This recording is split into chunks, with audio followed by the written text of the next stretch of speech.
I live in the Dominican Republic, I've said, because the crime is lower, the healthcare is better, the schools are better, and even the cost of living is good, but higher than maybe most think. Well, if I'm wrong, we're gonna find out today. I've invited my friends Jay from Abroad with Jay and Jonah from Jay Gives Back down here to Zona Colonial, to a restaurant called Tornasol, and we are gonna talk all about these topics and more as Americans living here in the Dominican Republic with very different experiences from very different places and doing very different things. And we're gonna do all that while eating some really good, authentic Dominican food here at Tornasol Restaurant. Come check this place out and let's go meet Jonah and Jay.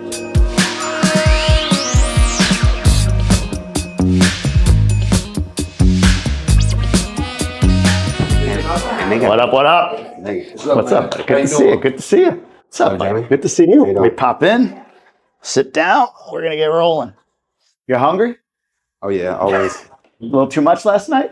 A little something. What people don't know is we talk every other week and just sort of share thoughts, ideas, and all that good stuff. So the plan today is we're going to eat well. Right. A couple drinks maybe for you and me. I'll have a couple of We'll let you know that. and then we're going to go through topic by topic. We're going to talk about crime. We're going to talk about all the things people, I think, are wondering about from us. Like all the stuff we put out there, it's 3 different perspectives. And even like you're Dominican American, you're African American, Black American, I'm white American. And we get different responses to our stuff based on who we are and what we're perceived to be. It's crazy, right? But we had that long conversation. We're going to get into all of that as well. But you moved here from Alabama, right? No, Florida. I moved here from Florida. Yeah. I'm originally from Alabama. I couldn't tell by the accent. Yeah. And you've been here 2 years now? Actually, 3.5. 3.5. 3.5. We moved here in 2021. And before that, you were here for a period of time as well, right? Right. From 2015 to 2016, we had a restaurant here. Yeah. I know I didn't go the way you wanted to, kind of forced you back up to the States, regroup, and then you came back. Yep. And now you grew up in Austin? I grew up in Austin, spent some time in D.C., but I moved from Texas out here to D.R. How much time did you spend here as a kid growing up? Every summer. Every summer? Every summer. Where'd you go? Santiago, Puerto Plata, Santo Domingo, so. Like all family? Family, yeah. Yeah. So every summer you came. When did you decide to move here? Was 2022? No, I moved here in 2021. And I decided to move here in 2021. Yeah, we moved It was literally that guy came out here with like 3 months notice. What was talk about that for a second. What was because for us it was like about 6 months from the time that we decided to the time that we moved. What was the decision? What made the decision? And then, what made the decision? I mean, there was a lot of factors, but my daughter was about to start school. Yeah. So school safety and education and the values and the morals that I've always appreciated from DR. Yep. Was what brought me here. So. And you were able to do it in 3 months. What was the hardest thing in that 3 months to do to get yourself ready to come here? Well, we just had our newborn. So when she moved here, she was only 3 months old. Got it. So we sold our house. We sold everything in the States. We literally moved everything out here. So I think the biggest challenge was just, pretty much the move. The actual getting down. Moving like our goods, but like mindset and everything wasn't difficult. How'd you move the stuff? Did you ship stuff? Or? I did ship stuff. I didn't ship my car. You shipped your car? Everything. Oh, we got to talk. We might be shipping ours. Oh, really? I've said, no, we're not gonna. And now I'm like, shit. How many years? How old is it? 2021. Okay, so you can still We're good. Yeah. And it's paid off and all of that. My wife found a guy through a friend where we live who can ship to Puerto Plata. He's like, it's better than Santo Domingo just from a standpoint of making sure you don't get the thing held up there by somebody. I did it in Calcedo. Yeah. And that was a headache. Yeah, okay. It was a headache because the taxes, what they tell you when you originally send it to the end is completely different. Yeah, that's what I said to her. I'm like, you need to confirm with this dude, the guy that's doing it, like I think it was like 13 grand all in. And like, is that like, he's going to take that, or are there additional taxes? So she's doing that work now to get it locked in. Who shipped yours? We did everything. That's one thing. Well, you don't have to worry about it. Yeah, we did it in one container, which was kind of a mistake because when you ship it in one container, then it all has to be released at the same time. Right, but it was Hensel Phelps, I believe the company was. Yeah, because we shipped our car too. Where'd you ship it to? I shipped it to China. Okay. I heard it's easier. It's easier, ain't it? And then also we had a family member that has a dealership. Yeah. So it was easier for us to get it through the dealership. Do you remember was it high cost, ton of money? It cost us about $6,000. $6,000. Was it your wife's car? Was she able to take care of it? Actually, it was my car. Oh, so you couldn't do And that was the problem because we didn't know that. And if I knew it, I would have sold it to her a year before because you got to have it a year before. And I didn't know that. And we had to pay $6,000. We could have got it for free. How long? Go ahead. I'm sorry. No, I was going to say, you hit on a key point that I forgot to mention. I made a big mistake. I sent it with my U.S. passport. So if your wife, have your wife send it with your doesn't work because same thing. It's in my name. Oh. It's not in hers. I'm like, oh shit, we'll sell it to her. But it's like, no, 1 year. I'm like, Okay. We sold our other car before we moved here. We kept this one because we thought we were coming back after a year. And so now it's like, if we only knew now what we knew, then what we knew now, but whatever. How long was it from decision to move back? From Fort Lauderdale? Or was it always in the? I'm curious. It was always when I left in 2016. My plan was to get back. Yeah. So it took me 5 years to get back from 2016 to 2021. So that was always in the plan. Regrouped and everything. Gotcha. What was the pivot point? Was it just like we've hit our number, whatever that number is, or whatever, to come back? Or right. It was a goal. We had a financial goal that we wanted to meet, and then once we met that, then we left. Oh, very cool. All right, and you moved to Santo Domingo. Is your wife from here? Well, actually, we moved to Punta Cana. You did? Really? That's news. I didn't know that. What part? We had an Airbnb in Cortecito. Cortecito. That's where I'm buying it right now. Right. Yeah. How was that? Right. I loved it. Yeah. And it's an active place. It was an active place, and there was a newer construction over there, and I was. We were real close to signing a contract. The place was $1,500, and when we moved, I wasn't really thinking about paying $1,500. Yeah. Our budget was like $700. Yeah. And so I was really close to actually signing. And what happened was there was a leak in the jacuzzi. Yeah. And I asked the guy, when was it going to be fixed? And he said, once the rainy season is over, and then we'll do it. And I said, well, I need a time. Because if I'm going to pay $1,500, I need to make sure it's. He said, well, all the apartments are like that. I said, okay. So that day I didn't sign it.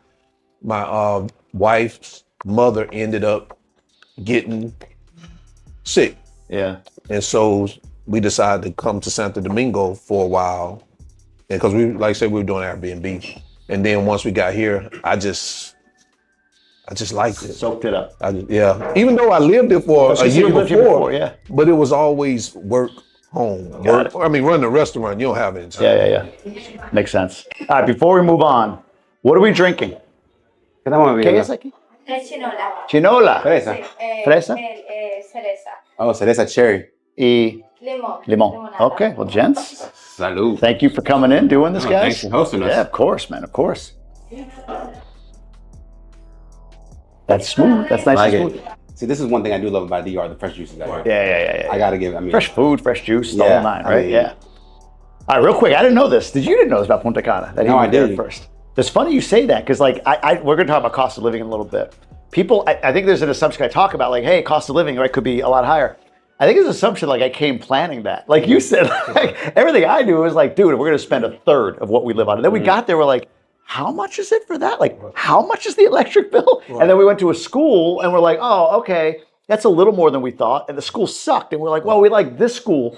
How much is that school? Yeah, it's like, yeah, you can live cheap, but depending on what you want to do, it might be a little more than you expected, I guess, is the point, right? Right. So on that note, let's dig in and try this stuff. So gracias.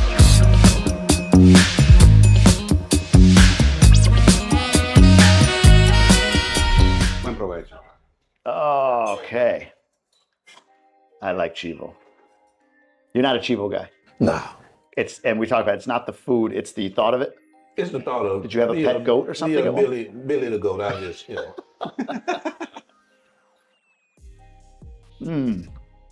You're missing out, Jay. You want to try some of this? I'm good. You're not a Chivo guy? No, you are. I am, but... Not feeling it? Yeah. I've been trying to cut back red meat. Why? Why would you do such a thing? This is on point, though. You want to try some of this? No, I'm good. This is really good. Yeah, the fish is good. All right, so I started on the last episode giving ratings. Scale of 1 to 10, no 7s. You saw that. So no 7s. 7s is a cop-out. So scale of 1 to 10, no 7s. But the Chivo, It's tender, well seasoned. I will give this, I'm gonna lead off with a 9, boys, for this. That's me on the Chivo. What say you on the Pollo? Like you said, it's well seasoned. I'm gonna give it an 8. 8's a good number. You got something on the fish? Same thing with the fish. It's crunchy, well seasoned. I will give it a 9, but I'm gonna give it an 8. And the reason I'm gonna give it a 8 is because first time I ever ate fish in Santo Domingo, in Dominican Republic with no bones, not the head. Wow, that's true, huh? You like the head. You like the. I don't like the head, but I've gotten used to it. Oh, really? There's no head over there.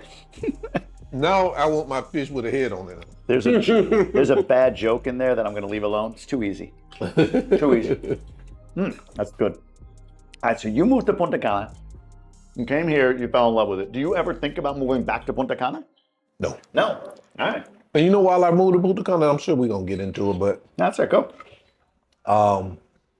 it was the safety factor. When I used to hear people talk about, even though I lived in Santo Domingo, again, I was always back and forth just working home, and you hear people say, oh, it's dangerous there, or, you know, this is happening there, that is happening there. And I didn't want to have my family in that type of environment. But then that's why I initially chose Punta Cana, because it was more of a touristy area, more expats. And then when I got there, I realized I didn't really like that. It wasn't authentic to me. Yep. And then I just like more being around more the Dominican culture. And when we moved back here, it was like, it's not as dangerous as people say it is. It's fine. What's the dependency on that? Like moving, you say Santo Domingo is not as dangerous, as long as what? As long as you use common sense. Okay, like give me an example. Like what do you mean? Like give me some, like what are things you hear that people say, oh, Santo Domingo is dangerous, but it's like, well, here's how you use common sense to avoid that. I think it's just a stigma though. And like one of the things that I always tell people is that most of the crime here is domestic, right? Most of the crime is domestic. It's, if you're involved in drugs, if you're involved in things that you shouldn't be involved in, you're gonna find trouble. You know, and that's what I always tell people about Dominican Republic. Is if you're not involved in that, if you actually like do research, anybody that says Dominican Republic is dangerous, I challenge them to look at the reports and analyze and read it. And you're gonna know they're mostly between 2 known associates. Yeah. It's not random shootings. You don't see random things that are happening here, right? And so that's something that the same thing with what Jay was saying, that people would say Santo Domingo is dangerous. I'm not involved in that. Yeah. Right. I'm not involved in that type of crowd. Even in the barrios, like I go to a lot of neighborhoods because people challenge me to go to those neighborhoods. Yeah, you do. Yeah. And one of the things that I've learned is that those neighbors look out for each other, and they do acknowledge that crime does exist. Sure. However, they say that if you're not involved in that, you're not going to be getting in trouble. And those people actually look out for you when you go to those neighborhoods. Right. That's true. That rice is actually really good. Really good. Sorry, I was like, wow, I wasn't expecting. I was just getting a little carbohydrate in there. On crime, like I'm sure you both get it as well. Like go visit, yeah, like you said, go visit this spot, go visit that spot. And I never understood that, because it's like, well, I wouldn't go visit the worst neighborhoods in any place. Like, why would I do that? I'm just going to stay out of it. Is there ever a time that you've been scared? No. And when, crime-wise? Anything that you've like, oh, well, we're not in the right spot here, or boy, this could happen. Have you had I was trying to think of, I don't think I can think of a time where I'm like, I mean, I remember going through a neighborhood in South Domingo I didn't expect to, and yeah, I was puckered up a little bit, right? Like, just like, get out of this neighborhood. I'm way too gringo looking to be here or whatever. But honestly, that's just like unfamiliarity. People weren't looking at me, man. They were just doing their thing. They're crossing the street. Have you had anything where you felt like danger? Never. Interesting. Never. No situations. You? And I go to barrios. I do. Yeah. What about driving? What about it? Danger driving? It's a danger drive. you definitely have to be, your head has to be on the swivel at all times. One of my issues with driving is just the motos. And you know, one of the things I had to get used to is driving is, even when you're making a right turn, in the States you don't necessarily have to look. Yeah. But here, you have to look making a right turn, because a moto could be coming on the side of you. Yeah. If I'm not mistaken, it has the most deaths per capita when it comes down to traffic fatalities. Yeah. If I'm not mistaken, I'm pretty sure DR has the most traffic fatalities per capita in the world. That's wild. And it's that. It's a lot of motos, right? Like it's not necessarily rear enders here and there, but it's a lot of motos. And then buses too. Buses, and I travel a lot on the island, and the 18-wheelers are savage. Don't even try. Just let them go. I do. Well, there's that story. Remember the truck, avocado truck that plowed through like a bar or a scene outside or whatever? It's hard to know, man. Like when you watch that video, it's like, all right, it's late. I don't know why these people are all on the street. Apparently there's a blind curve before it. And this dude's like loaded up with avocados and he's rolling, right? So, I mean, how's he gonna stop? People are like, oh, he ran. Like, yeah, he probably kind of freaked out by what just happened and, he had to get away from it. But tractor trailers, 18-wheelers, buses, they drive like they're Priuses. Like they can stop on a dime.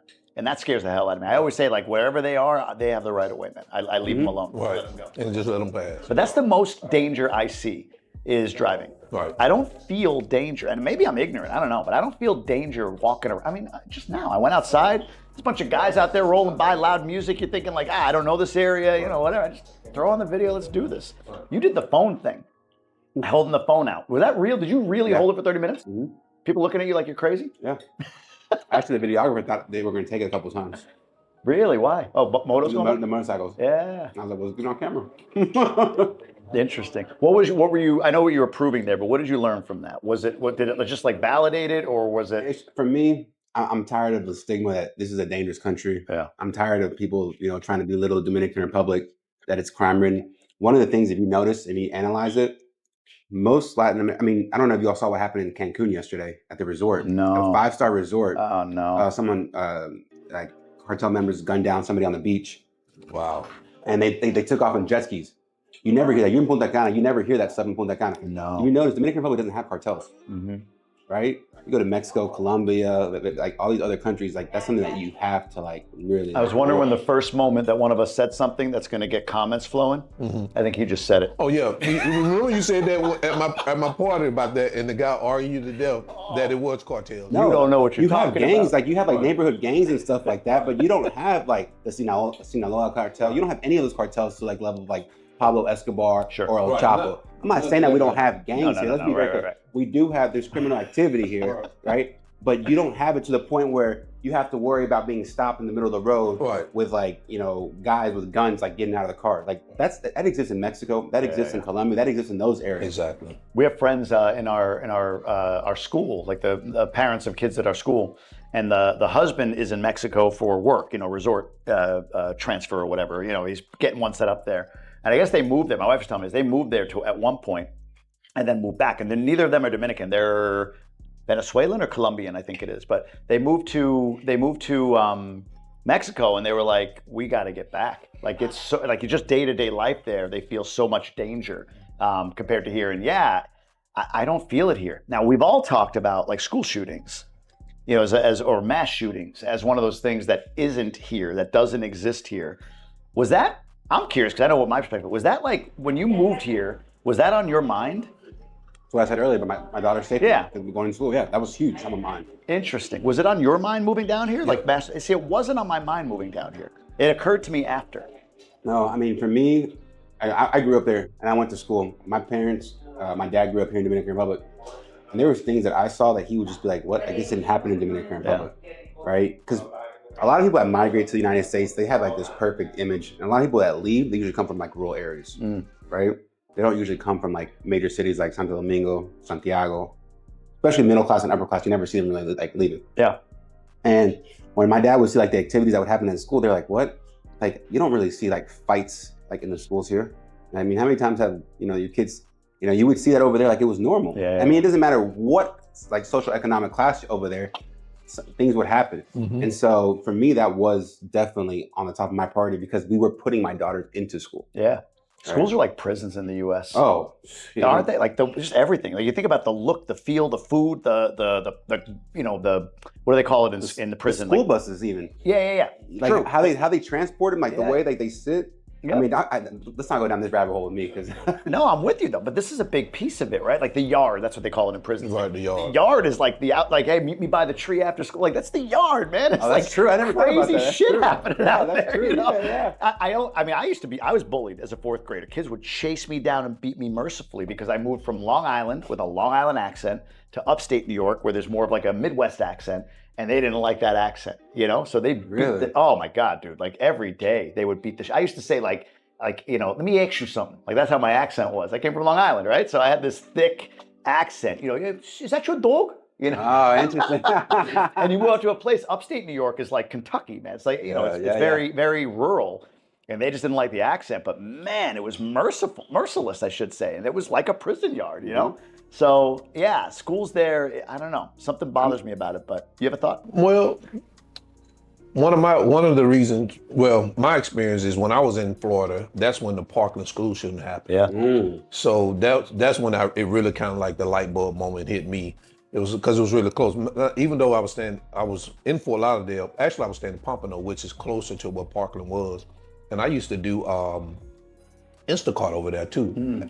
You know, after work and stuff. And I used to deliver over in Parkland, so I was used to go around where the school was. So it kind of like hit home to me. It was like this is real. So that was one of the things I said. You know, I didn't want to put my daughter in school over there in the States. Do you have any fear of that coming here? No. Why? Why don't you? Because, like, for example, before my daughters went to school, they had to have a psych eval. Every single year, they have to be evaluated. Yeah. I think, like, bullying here is something that the parents introduce to the kids at a young age. So when they goes down to school, it's like, whatever. You know, if you're fat, you're gordito. If you're blind, you're ciego. You know, it's just one of those things that, like, it's people don't take offense. And then also guns. Yeah. You know, guns here, like, I've lived here since 2021, and not once have I ever thought about buying a gun. Over there, you can go buy a gun at Walmart at 18 years old. You can buy a gun before you can drink alcohol. Right.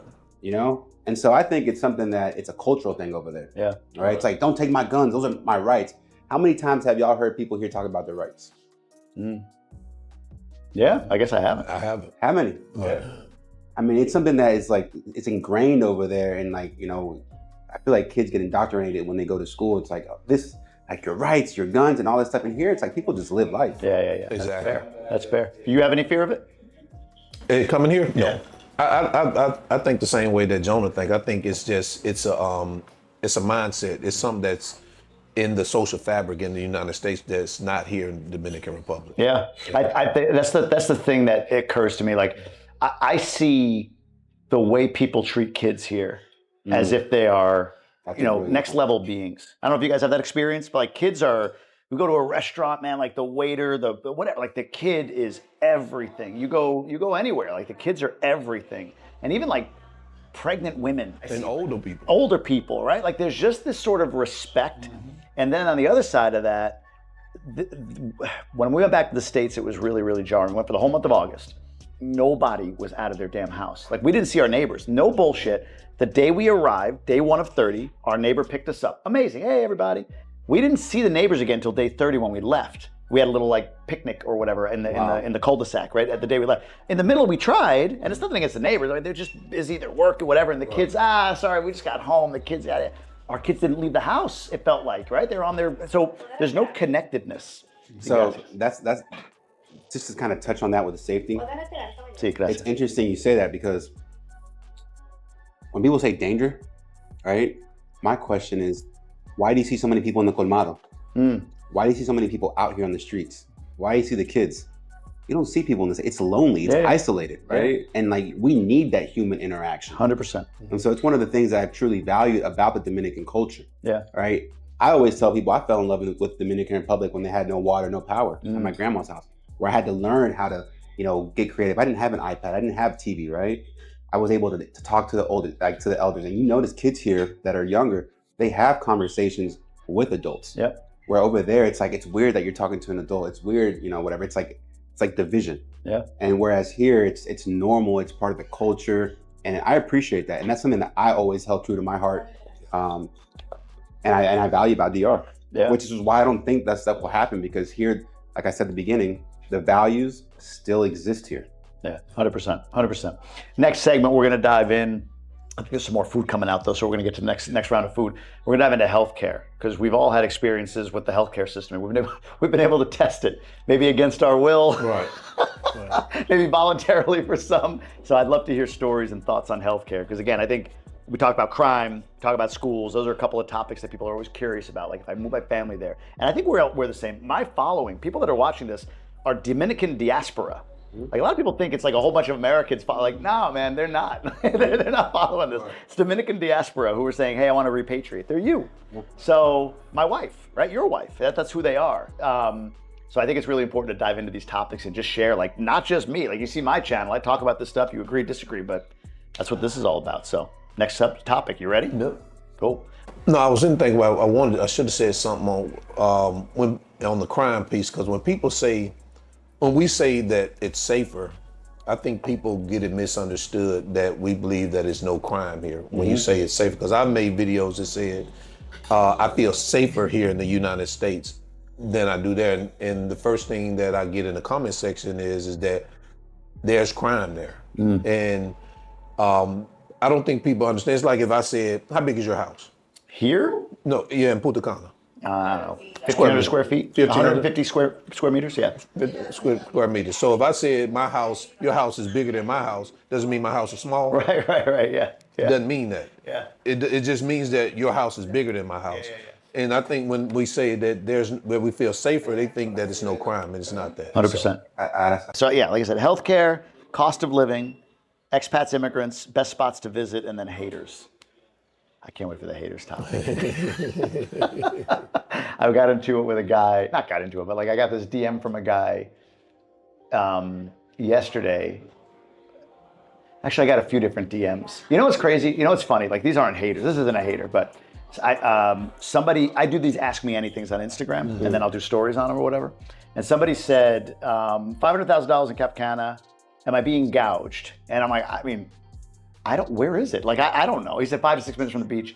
I'm like, is it like near the marina? Like, there's a lot of questions to ask. But somebody replied and they go, way too much, I paid $275. I'm like, I replied to the guy, like, where?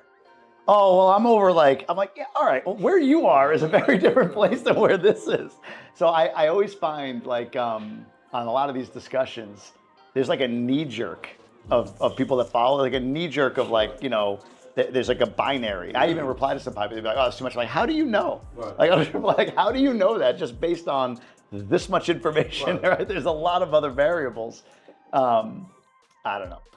Yeah, we spent a month in Punta Cana because we thought we were going to move there. When was that? When you first came down? Yeah. Or? Where? We stayed in Ciudad Las Canas. Oh, yeah. Because we were going to put the girls in Heritage. Sure, it's right there. Yeah.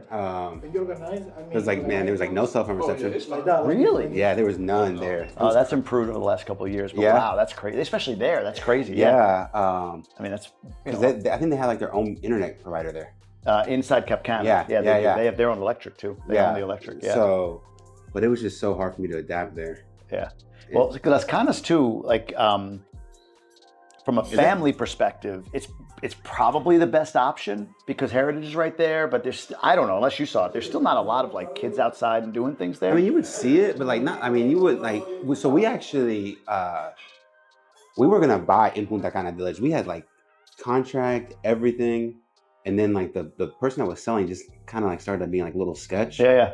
So now I was like, let's back out of it. Like, let's back out. It was in Punta Cana Village West. Yeah, West. Yeah. Actually, a condo or a house? No, the house. Right, literally, when you go through the security gate, and I think it's probably it's still for sale, but it's that first house in the corner. Oh, dude, it's still for sale. Yeah. Yeah. It's, right here. Eden. Come down. Oh, that's beautiful. That's Eden. That's where we were staying. Yeah. You never been there? I can't picture it anyway. Maybe it's on the other side. I could see it. I don't know. Are you not getting this, or did they just haven't brought it? No, I'm good. And the place that we were going to go to was called Costa Hermosa. You heard I of don't know that one. No. Costa Hermosa. That's beautiful, man. That's really nice. That looks like the one I have in Las Arenas. Yeah. So they, that house is still for sale. It's hilarious. They must have probably gone through a few people. I mean, they were trying to increase the price after they agreed on the price, and I was like, I'm not dealing with this. That's hilarious.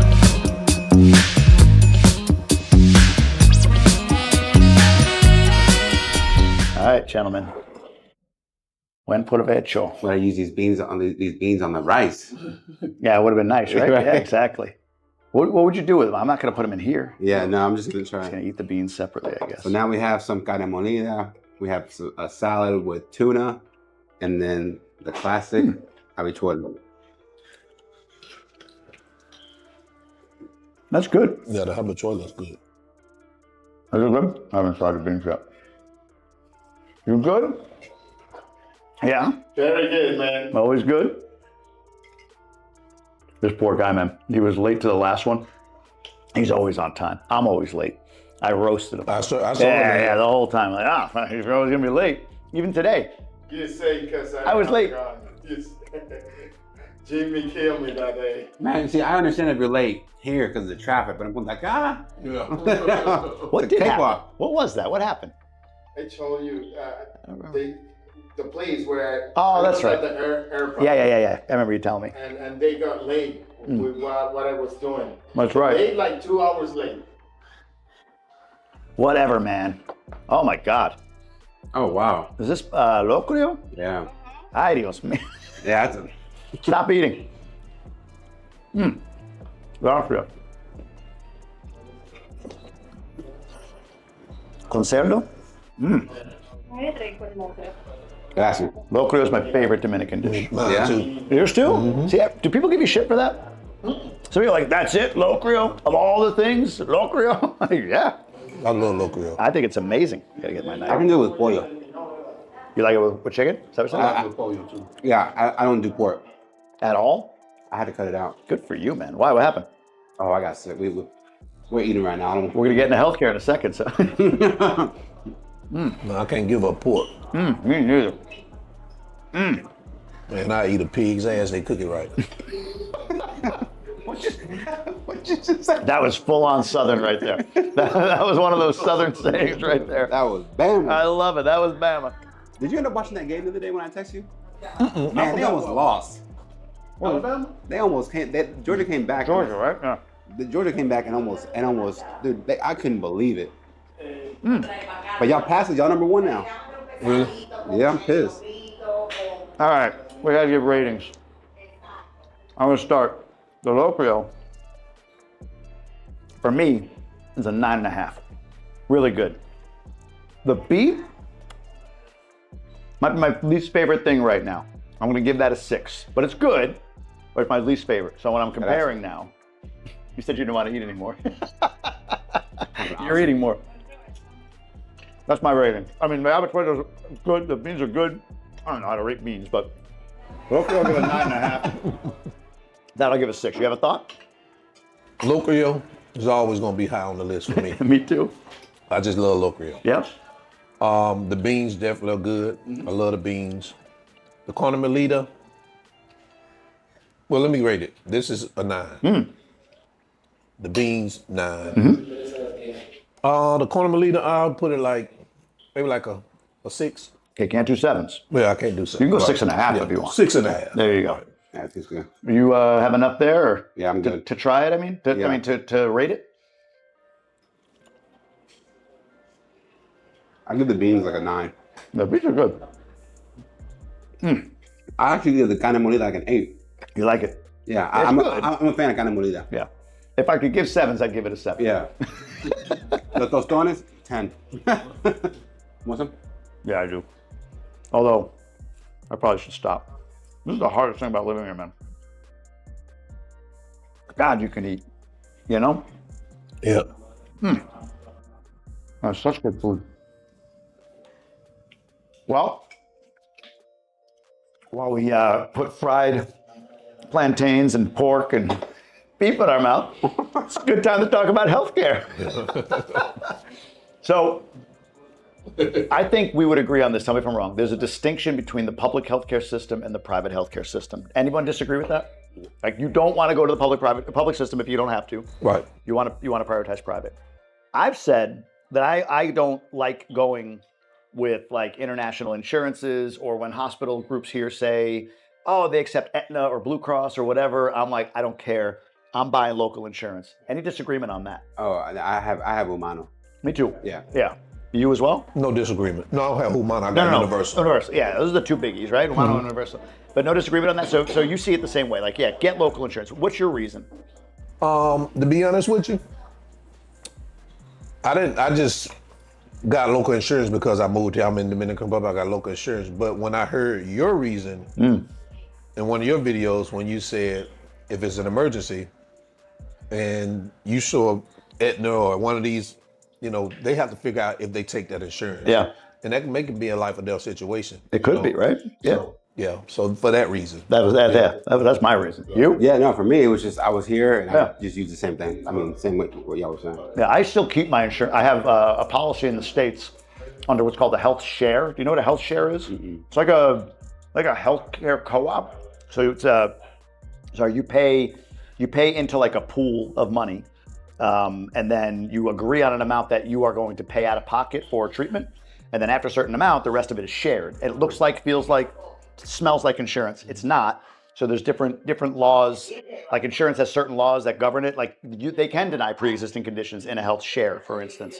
But it's like for a family of 4, I think we pay $500 a month for a family of 4 for full coverage in the States with Teladoc, prescription medication plan, the whole 9. So we keep that. 1, because we we didn't think we were going to be here more than a year, and 2, that's like, I might reduce it because I can get like a cheaper version of it. But that's like my, God forbid something crazy happens and I got to get back there. That's my policy. Do you keep insurance up there at all or no? I do because of the business I have. Is it regular insurance or is it just like a catastrophic plan? No, it's regular insurance. Yeah. You? No. So you just have here and that's Just it. here. You're going down here. Right. Yeah, but you know what? Like, I had it removed when I first moved here because I had an issue, and it was still. I mean, this was 2021, so it was still kind of like the COVID era. And I'll never forget this. I tried creating doing an appointment online with my doctor. Yep. Got on the screen, and as soon as I told him I was in Dominican Republic, he told me he couldn't help me. Oh, Teladoc. Yeah. Yeah, Teladoc. Yeah. And so then I canceled my plan. But I started traveling back to the States, and that's when I picked it back up. But I haven't been traveling as much to the States, so I'll probably end up canceling it. Yeah, it makes sense. So what do you think the benefit for that is? I'm sure you go back and forth. I do. It's that. It's if I land in a hospital while I'm there, like I don't want to have to worry about or think about like, do I have coverage or not? And again, a health share for what I get is way cheap. Like when I quit my job, the first policy I bought was a Blue Cross Blue Shield policy. It was like a $15,000 deductible. It was basically no coverage, and it was like $1,100 a month for a family of 4. So when I found these health shares, it was like, God, half the price for more coverage? Let's go. But even with that, to your point, like you can customize it to like, well, I don't need Teladoc because it's probably not, they can't prescribe me anything here, right? So I don't need that. I can cut it down to like $250 a month or something like that, $300 a month. But that's why, just in case one of us is back in the States, or, I mean, I've always said this, I don't know how you guys feel, but like, if I need something from a specialist, like big time, like cancer or heart or something like that, I'm more inclined to say I want to find that specialist in the States, but maybe you guys disagree. I mean, and by the way, I think there's great specialists here. Our allergy specialist is here, right? Like I think it's not a knock on here, but it's like what you said about the houses, right? Like just because I'm saying I want the specialist there doesn't mean that the specialists here aren't good, right? It's just like I want the top, and there's one thing you said about the U.S. like. That at that level, they have the best or one of the best. You know, that's my take. But what were you gonna say? So for me, one of the things that I do appreciate here, and that it took me a little while to get used to, is that you don't really have like general doctors here, right? You go straight to the specialist, which I appreciate because over there you have to like go to a general doctor, you got to pay that, and then you have to get that referral to go. So I feel like here you get to skip that step and get to like who you need to see. So. And then one of the other things that I do appreciate about here is that, when I've been sick, blood work is something that's common here, which is not common back in the States, right? Because they know exactly what they're trying to treat. They know exactly what the issue is. So for me personally, I've had great experience. I've actually been hospitalized here. Yeah. What happened? Do you want to share? It was like, I was having like migraines. I was having like extensive migraines. I was hospitalized for like 3 or 4 days. I was nervous. Oh, actually the first week that I was here, and I'll share this, one of my biggest fears about moving to Dominican Republic was the healthcare system. And the first week that I got here, I got stuck in a shower and I tried to like move because you know how here everything's like shower pane doors, and I lifted the door and it blew up. And that's why I have all these scars. Shit. It cut you up? Oh, it cut me up all over. I don't know if I can say it, but I even had glass in my ass. Like it was that bad. and I had to get stitched up, and I was like nervous. And I went to a public hospital. Yeah. It wasn't even a private one at first. Shit. Yeah. I was like, damn. I was like terrified. But then after that moment, like the way they treated me, I was like surprised. I felt a little more comfortable. Then I got hospitalized. And then about a month and a half ago, Hospitalized? Yeah, private. It was private hospital. Yep. And then the bill was dirt cheap. Like that's something else that shocked me because 3 days in the hospital, you're thinking like a couple $1,000s. Oh, easy, yeah. And I don't even think it made it to like $300. Yeah.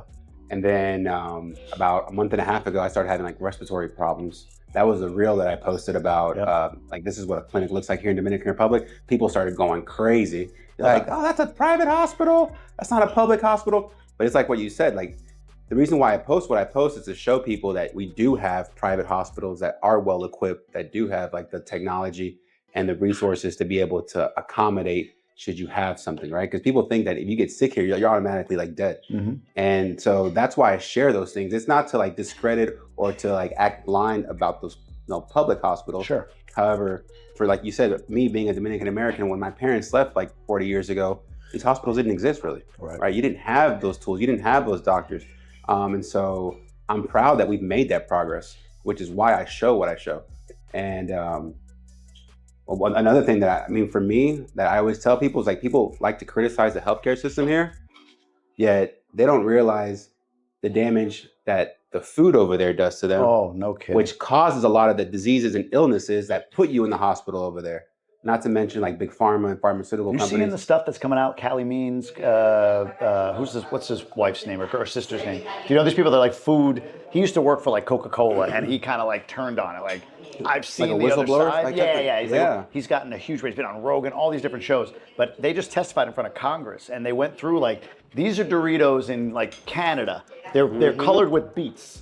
These are Doritos, or in England or whatever. These are Doritos in the United States. It's like red dye number 40 and like all the stuff that's in the food because most of the countries outlawed it, right? I don't think a lot of that stuff is outlawed per se here. It's not used. If it's imported, sure. If they bring in an American brand, you're going to see those same things in it.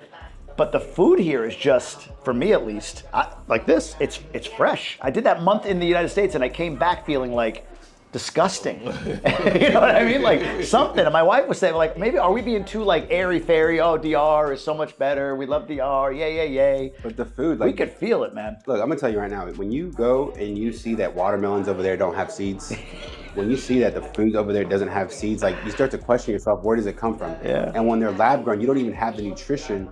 Right? So it's like you can be eating healthy, but you're not getting the proper nutrition. 100%. And so for me, when people talk about the healthcare system, I ask myself, well, why do most people get hospitalized? That's what you should be like what's the root cause of what's getting you into the hospital? Yeah. And food's a big reason. 100%. You got to test 911. Yeah. How'd it go? Better than I expected. I want to hear about this ambulance. I said to him, Jay, man, if you needed content ideas, you didn't have to order bad supplements, take them, and then pass out in your living room throwing up all over the place. You didn't need to do that. I could have given you ideas. Yeah. So yeah, I heard stories, horror stories about, the healthcare system here. And so when This is from who, by the way? Your wife's family? Or just people in general? Just from YouTube. Got it. Just from YouTube. And so when I had my episode, I didn't know what to expect. And what happened to me was I took some bad supplements, and I also and when I took those supplements, my body reacted negatively to it. And it was doing everything it could. Understatement. Understatement. That it was Reacted understatement. Negatively. Yeah, and it was doing everything it could to get rid of it. Yeah. Sweating, all that, and so it got to the point where I was unable to even move, and my wife wasn't at home, so I had to. I was able to call her. She called her cousin. Her cousin came over and was able to assist me into calling 911. She called 911. They ended up showing up. Now I can't tell you how long it took for them to get there because I was alert, but I wasn't tracking in time. Did it feel like a while or no? It didn't feel like a long time. Yeah. It didn't feel like a long time. And once they got there, they did, they checked your blood pressure and all that and did all those type of tests. And then they asked me, was I ready to go? And they, yep, but you got to, hey, what's your insurance? Because at that point, from what my wife told me after, they want to know if you have insurance, they didn't know where they're going to take you. Yeah. So if you don't have insurance, they're going to ship you off to the public hospital. Mm-hmm. If you have insurance, then they take you to the private hospital. So since I had insurance, they took me to a private hospital. One thing I can say about DR, the ambulance, that they need to get a bigger ambulance. It was hard for me. A guy 6'1" had to put my knees up in the back of the ambulance. That was content right there. That's hilarious. I know. Yeah, you should have got a picture. If only you had the wherewithal to get a picture of that. And so they took me over to CEDARMAT, which is a good hospital. It's a good hospital. I was there for about 5 hours. Didn't know how much it was gonna cost. Yeah. They run all these tests, poking me and all this good stuff or bad stuff. Well, I would say good stuff because they brought me back to life. Sure. But and I'm thinking that I'm gonna get a bill. $1,500, 1,500 pesos. Pesos, yeah, it's like $25. Yeah, $26. $26. It's insane. And my oldest kid got dengue fever from a mosquito bite. That just happens. Nothing you can do other than, we went to our local clinic a couple times just so we can get an IV, and he seemed to be getting better. And at a certain point, they're like, you just got to admit him. He's got to be on an IV. And it was 2 nights that he was in the hospital. The hospital room was 3 of these rooms that we're in right now. Actually 6, because it was 3 of these, and then there was like a living room attached to it. Is the hospital? All private. No, it was at Centro Medico, Punta Cana. Oh, okay. And it's what you expect. This sounds ridiculous, but it's what you expect. Like they had the dry erase board with all the like fixed things on it, like blood pressure, name, any allergies, like all of that was on a board. Somebody came in to test his urine because he had a pee into a thing. They had to test his urine, whatever, and food. It was a hospital. It was the same as anything I've ever experienced in my life. But to your point, the difference when we went downstairs, my wife brought the insurance. This is 2 days in. 2 days later, my wife brought the insurance card, paid for it, and ended up out of pocket being $44, whatever that was in pesos, right? It was like next to nothing. But the better story, I'm going to tell this. I don't think I've told you guys this story. I don't think I've ever told this story. Is like a combination of a flex I'm going to do right now, where I pissed off my wife, but got to test the medical system. You want to hear it? Yeah. All right. The flex is this. A business partner of mine in the States, in the real estate space, is for the last 24 years, a writer for Family Guy. You guys know the show Family Guy? Yeah. Been a writer for Family Guy, right? This was about 1.5 years ago. We do real estate deals together. That's what he and I do. But I'm having some GI issues. And I'll just be really frank here. Like nothing exited. It just wasn't happening for whatever reason, right? And it was hurting more and more. And I'm like, all right, at some point, maybe tomorrow, I got to go to the doctor if this doesn't, kind of happen tonight. In the meantime, my partner from LA calls and he says, hey, any chance, this is on a Tuesday, any chance you could be in LA on Saturday? I'm like, why? My wife has a party that we're throwing this weekend for family. So he's like, well, my wife can't make it to Seth's birthday party. I'm like, Seth? He's like, yeah, Seth MacFarlane. You know Seth MacFarlane? Yeah. I'm like, I'll be there Saturday. So we go. This is the funny part. We go to the hospital the next day, or the clinic in our neighborhood the next day, and they do all the things they need to do to get everything working again, right? And then, and this is sorry, you guys are getting drinks and food, and I'm talking about this, but we're doing all the things, right? And then the doctor, he's like, I need you to come back tomorrow. And tomorrow I'm leaving for LA. I'm like, I can't. I'll come back Monday. And the doctor was annoyed. He's like, what do you mean you're gonna come back Monday? I'm like, I gotta go to LA this weekend. And my wife is annoyed at me for going because I'm missing the family party already. And all still a source of contention. Hopefully she's not watching at this point because she'll be folded arms and be like, fucking fine. So anyway, so we're in the hospital, we're in this clinic, and now he's on me, and she's right there. She's like, tell him. She's like, she's like his hype man at this point. Like, tell him what an idiot he is, right? Going to LA and whatever. I'm like, all right, listen, dude. And this dude is Venezuelan. He's got a thick accent in English, but I was like, do you know the show Family Guy? He's like, of course. I'm like, do you know who Seth MacFarlane is? He goes, yeah. I'm like, well, I'm going on Saturday for Seth MacFarlane's birthday party. And he goes to my wife, he needs to go. And she's just like, mother. So anyway, so I came back after the weekend, and I had to go and do all the things, and I had to get a colonoscopy. So the GI doctor, to your point, went right to her. GI doctor, no referral needed. Said, yep, we're gonna do a colonoscopy. Here's all the things you need. We need an EKG of your heart to make sure you can go under. We need x-ray of your lungs. You need to get blood work done, stool sample, all the things, right? Like do all, and I did it right there. All that day, I did everything. And that's here? That's in Punta Cana, Punta Cana okay, Doctors. okay. Shout out to Punta Cana Doctors, they're amazing. So yeah, they have everything in this like one clinic. It's just like a little clinic. So I went over to the cardiologist. I went over to the X-ray place. All done, one day. All the tests done. They had to wait on the results a day. But then the results show you might have hyperthyroidism. I'm like, what? That's news. Endocrinologist visit. She's like, this looks weird. Go get another test at the other blood bank and let's just see, like maybe it's a false positive. Sure enough, it was. So 2 blood tests I had at this point. Then I go in for the colonoscopy, and I'll never forget the, what are they when they put you under, what's that called? Anesthesia? Anesthesiologist. This young anesthesiologist, young girl from here, Santo Domingo. She goes out like every Saturday to do this. And she was so chipper and upbeat, and I'm nervous, man. I'm about to go under in the Dominican Republic and have a doctor in my ass. You know, like all of this is going through my mind. And we didn't have insurance, by the way, at this point. We didn't get insurance the first year. Right. So I'll tell you the price at the end. But I'll never forget laying there, and she puts the IV in to like knock me out. And the last thing she goes is, okay, bye-bye. So I'm out. Come to, the doctor shared all the results, everything. I actually took it and copied and pasted it into English and sent it to a GI doctor I know in the States. And he validated everything. He's like, yeah, this is textbook. I know exactly what they're saying. Yeah, everything's good. Like, yeah, you're good. Paid the bill from the moment I stepped in the ER all the way through to the colonoscopy, everything in between. The endocrinologist, the blood, blah, blah, blah, blah. It was $2,000 out of pocket, dollars, without any insurance. So that whole thing was $2,000. That's a $20,000 minimum in the States, right? Had I had insurance, it would have been $100 or whatever, you know? So I feel like I've tested the healthcare system here, not wanting to, but we have. I haven't found, in fact, I had a mole removed from my back, to your point, right to the dermatologist. And while there, I said to her, you know, I've been wanting to get blood work done. This was a while, this was not too long ago, just to like check on my heart. She's like, yeah, no problem.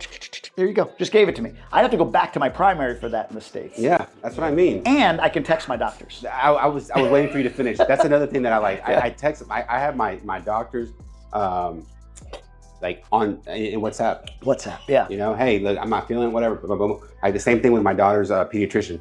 Any hour of the night, just text her and she'll respond. And if she doesn't respond, her assistant responds. Crazy, right? And it's nuts. And it's like over there, it's like to see a doctor, you gotta wait months sometimes. Yeah. So would you guys, let's just classify this. Do you feel like, how would you quantify it? Because I've said major stuff I want to go back, but everything else I've been impressed with. As good, better, depends. How do you match up U.S. healthcare system to not like your point on food is amazing, but I just mean like the service, the process, the whole nine. Look, when I was hospitalized, they were bringing my wife coffee. Yeah. Like they were bringing like legit food. So for me, I've been hospitalized in the States and here, I feel like here people are like a little bit more caring. 100%. Like that's just my experience. Cause I had my spleen removed over there, and over there I feel like it's like a job. It's like, oh, I gotta clock out. Here it's like, I feel like at least they put on a show for you to make it seem like they care a little bit more. So I haven't had any major procedures here, but I've honestly been impressed. And I'm telling you this because that was one of my biggest fears moving to Dominican Republic. Yeah. And so I've been impressed. I get it. You? What do you think? I haven't really had any major surgeries over in the U.S. Oh, okay. So I can't really. Well, I have been to the ER, so maybe I can grade the ER. The ER in the U.S. is horrible. Horrible. Yeah, you sit there and you wait for hours in the U.S. But here, I think I agree with you, and it's probably just because it's just something I feel. Your American condition, man. Me too. I'm conditioned that I think if it's something that's like heart, brain, something like that, I would rather go to the U.S. to get it taken care of. Yep. But I've even said in my videos is that normal checkups, general surgeries, broken bones, maybe, get stitched up and things like that. Here's fine. All day. I do want to bring up one point, and I don't know if you all know this, but medical tourism here is booming. Huge. That's something that a lot of people more than BBLs. And that's what BBLs. Yeah, and that's what people think. It's like BBLs. It's like it's not just BBLs. Like medical tourism here is booming, and Santiago is like the epicenter of it. Beautiful. And not just dental. Yeah, it's outside of dental too, right? Exactly, right. And like they're opening up a brand new one. It's like the advanced hospital medicine, and they're gonna have like crazy technology, equipment that they don't have like at homes. And so that's something that we didn't have here like a long time ago, which is why I'm saying like we're progressing in the right direction. 100%. Yeah, because I went to I had a follow-up. I think that's that day I told you you wanted to go out, and then I had to go and my MAPA and all that stuff, my blood pressure, and I had also do MRI. They call it a cranium or something like that. And I went to this little facility, and then they said, "Oh, you follow me in here. We're gonna go." And they go in. I go into this door, and they have this state of the art MRI machine. Yeah. Beautiful. Slide me in there. I hate that thing though. And they Especially block a guy the your thing size, on your man. face. Yeah. And then you can, I'm claustrophobic. You know, I can't, that's really. Plus, you're a big dude, man. Like, yeah, me fitting in there is like, no biggie. But, Yeah, man. And it was there like 20 minutes. I forgot to ask him how long I'm going to be in here. oh, are we done? Yeah, we can. You guys want to move this stuff off the table? Yes. Yeah. We're good to move it off the table, but just give us a second. I want to finish this point. Go ahead. What was it? MRI machine. Oh, they put you in. State of the art. So they had this state-of-the-art MRI machine. I'm in there, and I forgot to ask them how long I'm gonna be under this thing. But it took about 20 minutes. But did that, slid me on out. Maybe 2 days, got the results. But as to your point, they have state-of-the-art equipment here. So this I know. Collado, the Minister of Tourism. Yeah. The president, like you can find this, has Collado and the Minister of Health or whatever working together on enhancing medical tourism even more. It's bigger and bigger. Point one. Point two, the Veterans Administration's hospitals are here. They're partner. They're not actually owned by the VA, the US VA, but there's a lot of US veterans that are Dominican that are coming down here to get their health care because the local VAs up there, I did a whole video on this. Right. The local VAs up there many of them are failing. And then the last thing on the ER, I forgot this, but my mother was here visiting. My mother's a white American. Everything, she hasn't left the town, right? Yeah, that's right. Yeah. That's right, you did in Santiago. Look at that, my mom's gotten around. Santiago, she's all over it. But she got a GI issue, must run in the family. She had something pop up. She went to the same clinic, ER, in and out with medication within 1 hour. Oh, here? In Punta Cana? No, in Punta Cana, yeah. Oh, yeah, okay. She had to go back to the States and go to the ER like 2 days later. She was flying back like the next day. 7 hours in the ER in a hallway. Like they couldn't even get her into a room. She's blown away. She's like, I guess I never would have thought. And she knows, like, I live here. She knows it's not like third world, but there's still, she's a 70-some-year-old woman. She's been here a few times, 6, 7, 8 times. But I mean, the first time, well, now I'm actually gonna go to their medical system. Like, what's this gonna be like? But she was like, damn. And one of the things I always tell people is compare apples to apples. Yeah. Like if you're gonna compare, you can't compare like rural Dominican Republic to like New York City or Miami or something like that. And I don't know if you know this, but 40% of hospitals in rural America are due to close this year. No kidding. 40%. Look it up. Wow, I didn't know that. That's insane. Like they're not. I mean, the funding is. All right, so we're calling healthcare something people shouldn't fear here. There you go. You've got 3 different guys saying it. Yeah. You take that for what it's worth. We're gonna dive into cost of living next. Sexy topic. Cost of living. This will be interesting. We're gonna dive right in a second as soon as the food comes out. Again, you don't have to go through numbers or whatever. And I don't either. People think I'm saying that I spend 120 grand a year. Like, no, maybe. I mean, I could come close to it, but no, that's not what I'm saying. I'm saying that you can. You can find your way there pretty quick, depending on all of the cost of living. Yeah, DR is not cheap. It's not. I mean, it can be, but it's not. Not for the people that are watching you, me, and the 3 of us, right? It's not what people think. It's been my push. It can be. Sure. It can be. Sure. But for the most part, the people who are looking at our channels, they're not looking to. Like the flying CMO said, he said, he didn't move here to save money. Right. Yeah. I mean, even if I'm spending the same, and I don't know, maybe I am, God, what you get. Better food quality, in-home housekeeping, in-home help, connection to people, I don't know, the labor. To me, I mean, I'll talk about this, but for me, the cheaper cost of living, that wasn't even a reason why I even considered moving here. All those things that you just mentioned, that's been at the top of my list. The people, the connection, man, just going around. If you noticed, what was it? Oh, yesterday I was with this guy and he was trying to do an interview. He's like, let me find a quiet space. I was like, bro, you're in DR. I'm like, you're not gonna find a quiet space here. What do you think? Are you delusional? Do it in my car. It's funny, man. I can't tell you how many times I've been like, ooh, I can get a video in here, and there's no one around, and there's nothing to forecast anybody being around. I can see forever, no one's coming, and then 12 people somehow, like right there. Like, where'd you come from? Like, there's always somebody, and they're loud and whatever. And like people are just like laughing, and like you see them anywhere. They're laughing, they're smiling. Like people just, that's what I love about here. Like, and my daughters, I went to the States, and she said the first thing she said when she came back, because I didn't go, and she was like, Dad, she was like, people over there weren't saying hi to me. Yeah. Because it's like what you said. People over there or here, they treat kids like royalty. They do. The story I always tell people is like my wife, when she went to the States like 2 or 3 years ago to visit her mom. Here, you see the kids, you skip the immigration line, you go right around. At least in Santo Domingo, they take you to the MasterCard level, they put you right there, boom. And then when she got to Atlanta, she had a transfer. She called me and she was like in tears. She's like, no one's here to help me out. She had 2 car seats. She had to get the luggage because when you go through, when you land, you have to like go through immigration, you have to get your bags. Nobody was there to help her out. Yeah. Whereas if it would have been here, she would have had help like in a heartbeat. Yeah, 100%. So it's one of those things that 100%. Yeah, the kids there's a people connection, man. I think that's the core of it. That's the core of the issues that you're seeing up there. The disconnectedness. You think about like a shooting. I mean, how far gone?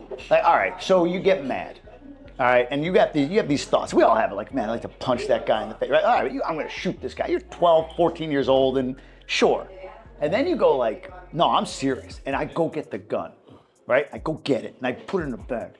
Then I go to school and then I'm looking at another human being and I do it. Right. How messed up? Right. How disconnected from human beings are you? What had to happen between that time? I mean, I'm in the opportunity that you have to say to 100%. yourself, to say, you know what, this may not be a good idea. Oh, wow. These are the orange pills she was talking about. Yes, sí. Gracias. Well, that's something else. Okay, gracias. Over there, like you don't see, now you're seeing it more because people are bringing it, but you don't see kids playing with like guns out here. Like play guns, toy guns? Yeah, right. And you don't see kids playing like that many, like when they're older, but you don't see kids playing like Call of Duty or any of those games because that desensitizes them. Yeah, it has to. It has to. Of course it does. Right? It's one of those things that I wasn't allowed to play it. Like I didn't get my first like violent game until I left the house. I got Russian Attack for Nintendo. Do you remember that game or no? Rush and Attack, but it was Russian Attack, like Russian Attack. Play on words. That's the one. I wasn't allowed to have it, and I didn't understand why. And then it's a culture thing. Yeah. But over there, like you see a 6-year-old like shooting like even like water guns or whatever. It's like you start playing that stuff. It's like, oh, it's a toy. This is play. Yeah, that's interesting. My father always said he's like, I can't shoot things at people like water guns, like nothing. Yeah, no. Nerf guns. He's like, it bothers me. And I'm like, that's healthy. That's a good thing. Let's try this, then we're going to talk more about cost of living.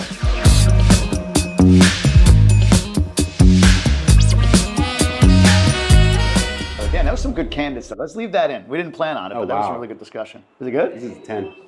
I didn't expect it. I've never had this before in my life. I don't know what this is. What is it? It's orange peel. Oh my God. Wow. It just tastes, Nothing's a 10 to me. In fact, one day if I ever find a 10, I'm going to mean it. But I'll go 9.5 on this. Here's okay. Yeah, you know what? 9.75. The thing was, I didn't think I would like it just because of the appearance. Jay's like, I'm not messing with it. Not feeling it? No, it's pretty good. I'm trying to. It tastes like. Actually, I'll give it a 9. It tastes like a 9. You back down? Yeah. Something like a cobbler a little bit. Yes, that's it. It's got that flavor, that orange tang. I just got a nice taste of the orange. Oh, that's good. There's like a cinnamon in there or something. What is that? You're a flavor guy, no? Cinnamon, brown sugar maybe? It's some brown sugar. It seems like brown sugar. It does taste a little bit like canela though. Like canela. That's really good. That's really good. All right, so we're talking about it a little bit. I think you already said it, but I'll ask you just to be clear. Your move here and cost of living, how much of a factor was cost of living in moving here for you? Me? 0. Yeah. 0. You? It played a part. What was the part that it played? For me, what I wanted to do is I wanted to, what they call it, geo arbitrage. Geo arbitrage, yeah. It played a part for me because I was able to cut my expenses down by 40% from Fort Lauderdale here, and my thought was I would take what was left over and invest. Sure. So that was my reason. How's it gone?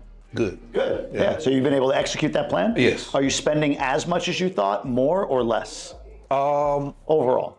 Overall? Yeah. Probably spending more. That's more. I can see the face, probably more. And this is good, because look, I've been the guy talking about 120K lifestyles here in the Dominican Republic, and some people are like, yeah, I get it. Other people are like, that's irresponsible. It's crazy, it's nuts. Cost of living wasn't a variable for us. We were here for the adventure. And honestly, because we were only doing a year, we sort of budgeted to blow it out. Not like throw caution to the wind, but we got a year. We did 2 months in an Airbnb, so it's just find a house. You know what I mean? So for 10 months, we did a house at $4,000 a month, big house. But if we did it for half, I know this might sound crazy, but that's 20 grand over the course of this 1 year adventure. That wasn't, to wait another month or two to find the best deal, it wasn't worth it to me. Right. Does that make sense? And then we stayed in it. And we had the third year, finally, we moved to something much more reasonable. But cost of living I was shocked by how much it cost. It was in my mind, this could be great. Our kids are going to learn Spanish. We're going to get into the culture, have this adventure. We're going to have this story to tell forever. And it's Dominican Republic. It's going to be cheaper. And then it wasn't. And I was surprised by that. I don't know if we talked about this on or off camera before, but for me, it was all right, there's this perception that I just came with unlimited funds, and I created that, so it's on me. But really, it was that we came thinking all the numbers that we were told were accurate, and then we learned for what we want or what we felt we needed for our family. You could, it's like saying burger meat's $1. It's unless you get, Angus or whatever, you know what I mean? It's not $1. It's a lot more than $1. I can get crappy burger meat or basic burger meat for $1, as in this example, but I don't know. That's my take on it. Looks like you have something. No, I'm listening. No. I was just, when you were saying, I don't know. I had this Spirit airline in my head when you buy the ticket for $99, but then as you get through the process, it's $400. This to me is two budgets. I think this is what I've landed on, and I don't think I've done pure content on this, but and I should. This is on me. I should have communicated this more clearly. But I think you have to look at two budgets. When somebody tells you they spend $2,000 a month to live here, I don't not believe them. But that's their fixed budget. They're adding up their rent, their Wi-Fi, their cell phone, their this, that, and the other. That's fixed monthly. So it's $2,000 a month. Yeah. But we just had our microwave go. We had to buy a new microwave. The kids needed new clothes because they grow like freaking weeds. What else? My sister, my wife's cousin is getting married in San Juan. So we're gonna go, my wife and I, and my parents are flying down to watch the kids. Who do you think's paying for that, right? So. That's the other budget that you have to add up over the course of the year, pop-up shit, and then divide by 12 and add to the 2K. Not to mention the school stuff, man. School, I feel like I'm dropping money. And there's tuition and there's everything. Everything else. Yeah. What are the big expenses on school for you? Besides tuition, obviously. I mean, I feel like my daughter's school, there's activity every week. Every week.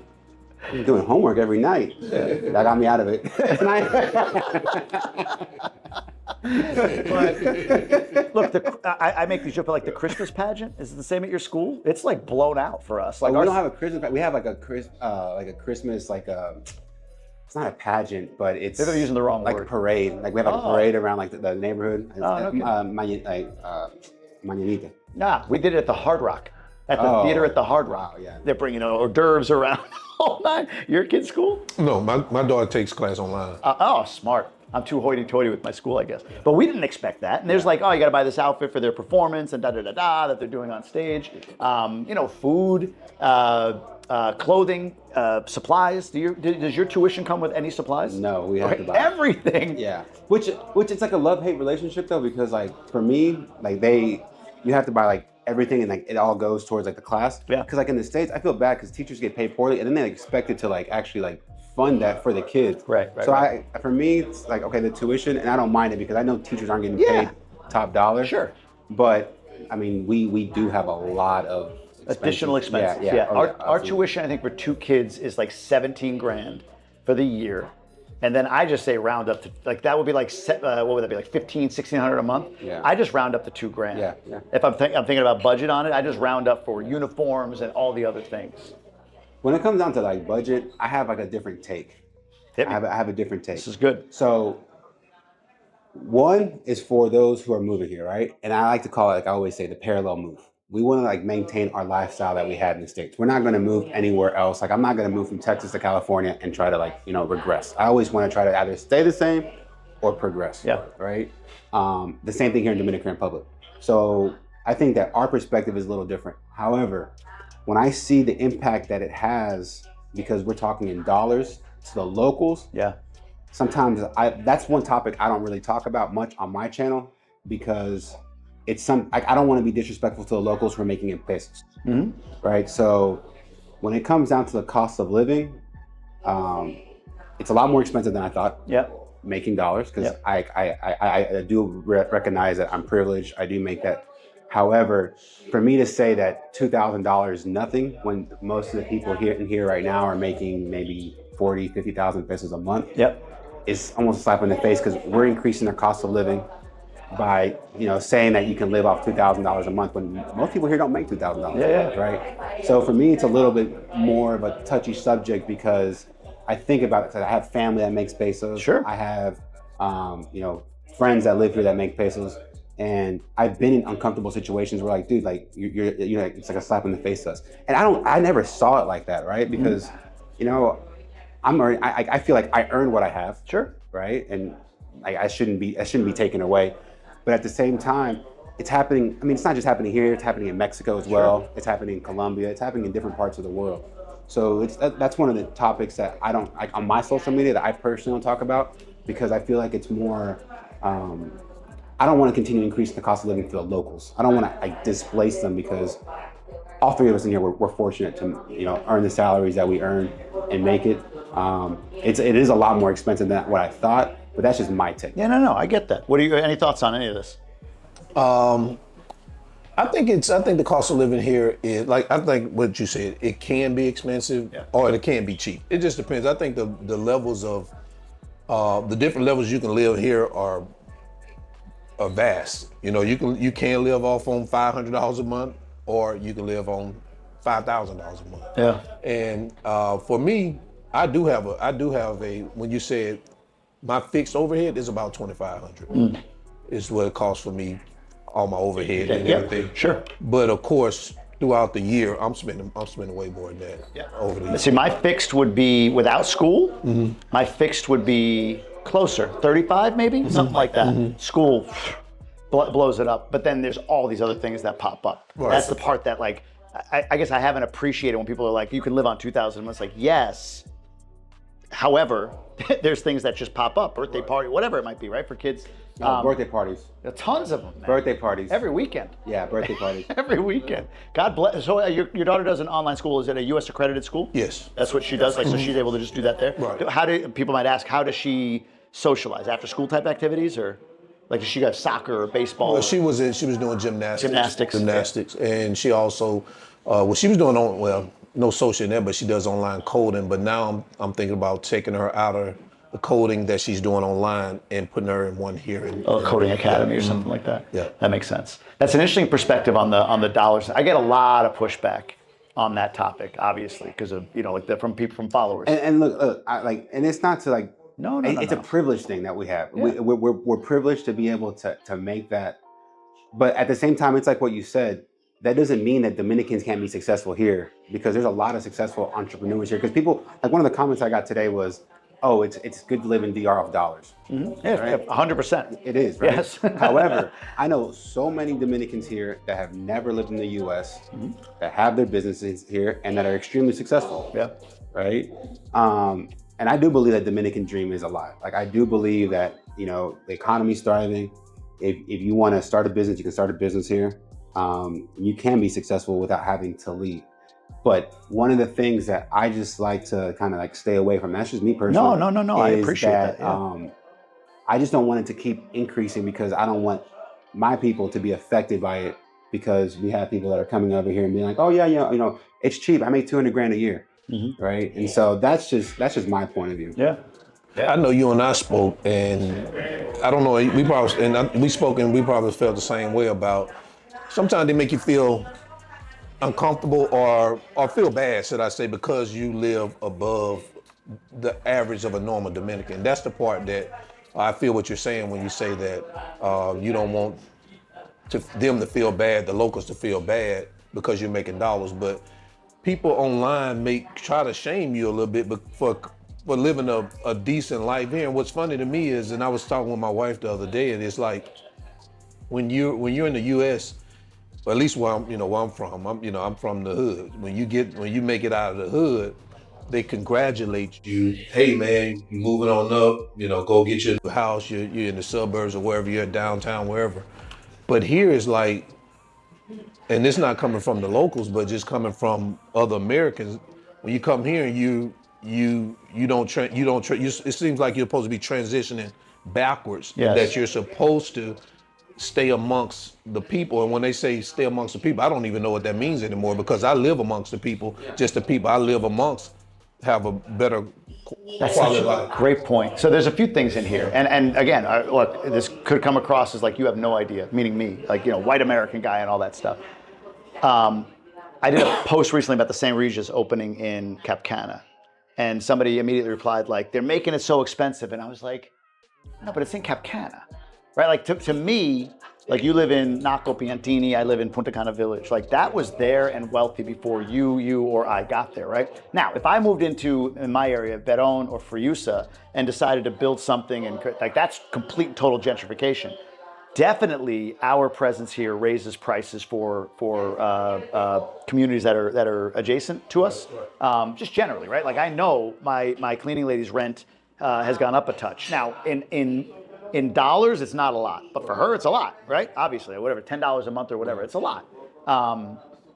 But what was my point? Oh, but where you choose to live, I think, is one thing. The other thing is, I get these, and we'll get into the haters if you guys want to. Let's just dive into this. I get these comments about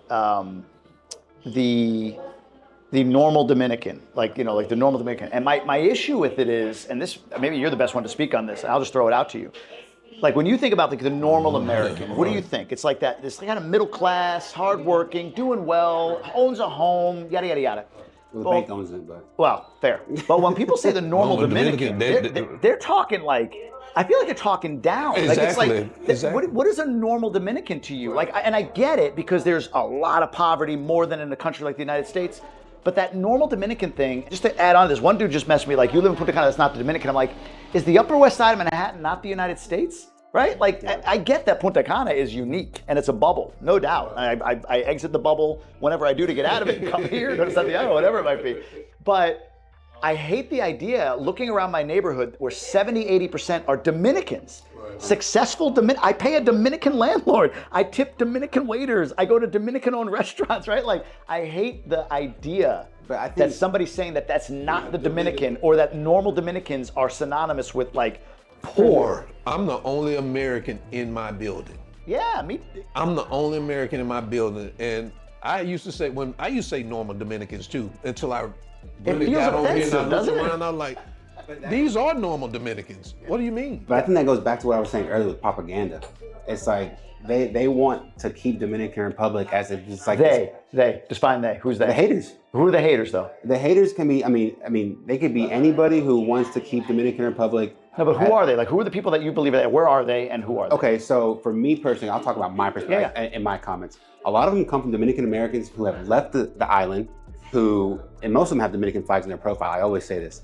This is 99% of my haters too. Yeah, yes. They have it, right? Dominicans in the, not here. Right, in New York. and so I always tell people, I'm like, this is the issue with this, right? You're gonna have wealthy areas, and you're gonna have areas of poverty. That's anywhere, right? And so when you look at the Dominicans that migrate to New York City, they usually migrate to Washington Heights. They usually migrate to the Bronx. Yeah. The Bronx has the lowest income in all of New York City, right? But when they come out here, they want to act like they live in Lower Manhattan. They want to act above. They want to treat their own people like second-class citizens. They'll work 2 or 3 jobs, work overtime, and come out here to try to act like they're better because they left the Dominican Republic. Right? So it's not necessarily like Americans that I'm talking about. It's their own people that hate them. Yeah. Right? Because most of them that have left have come from the rural areas, like I was mentioning, from the campos. Yeah. Right? So that's why I say when you compare, you got to compare apples to apples. You can't compare being in the middle of the Dominican Republic and then going to New York City and comparing that to that. You can compare Santo Domingo to New York City. Sure. Right? And so that's where the problem is. Most of those people usually leave from that because, like I always say, you never see middle class and upper class Dominicans ever talking about going back to the U.S. or moving to the U.S. No, you don't. Right? A friend of ours was afraid that her husband was going up there because of school shootings and border issues. Yeah. She was here freaking out, like, what's the matter? My husband's in the States.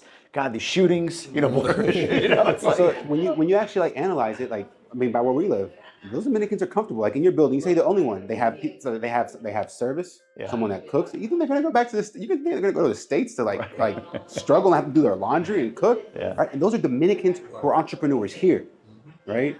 I know the U.S. I've been to like 46 out of the 50 states.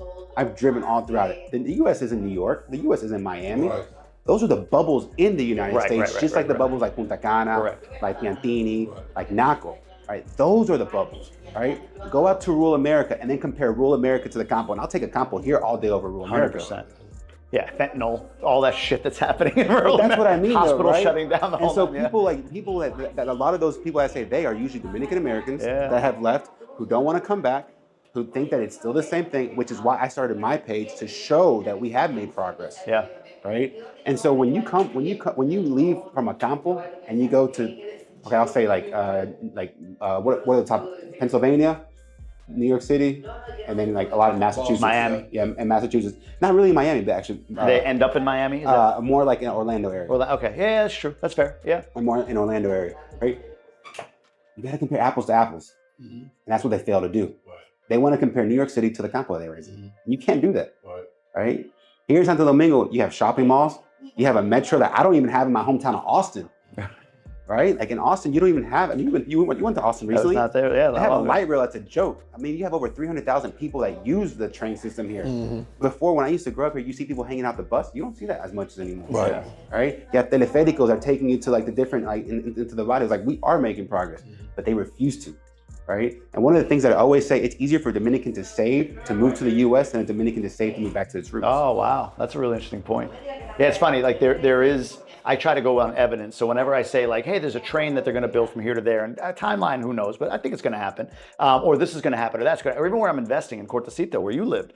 So people are like, oh, I'm like, all right, I'm just going to like go on evidence. When I started coming here in 2009 and then stopped coming here in 2016 because we were having kids and then COVID hit, and then came back in 2022, the world between 2016 and 2022 here was night and day. And from 2009 to today is three worlds away from each other. Right. So my point is like, why would I not believe a train from Punta Cana to Santo Domingo and then over to Santiago is going to happen? Why would I not believe that the highway wasn't there? We used to go to Santo Domingo. We had to go through La Romana. Yeah, La Romana, Notre Banda, Higüey. all of it, like San Pedro, Exactly. all the way in. It was like an 11 and a half hour I was drive. traveling before that highway was there. Right, You had to right. go to La Romana and then Higüey to get to Punta Cana. Correct. Just to get to Higüey was a pain in the ass. Right, My wife's right, family right. is. So to see all the progress, the 911, have you seen that Axon station on the way from here by La Romana? I stop there all the time. It's got a clay tennis court. Right. I mean, again, these are luxuries, but the point is there is a lot of progress. There's a lot of things to progress still. But I don't know. And again, this is where I'm leaning on you a bit because you're Dominican. I don't understand the desire or the need to like seemingly hold people down in place. And I think you explained it. I think it's jealousy. Well. It's like I think it's like a jealousy thing almost. So like, oh my God, like they have these things that we didn't have before. Like I can't get back. I can't get back. How do I get there? I got my job. I'm working two jobs. Right. I'm living in an apartment with like 5-6 people. Like like it's different, and it's like almost like they envy what the progress is, whereas they should be proud of it. Right. Yeah, because like a lot of people think that I talk about Americans. Yeah. And I want to be clear. That's the haters. I want to hear about your haters. Like, and it's not necessarily like Americans because. Hold that thought, my friend.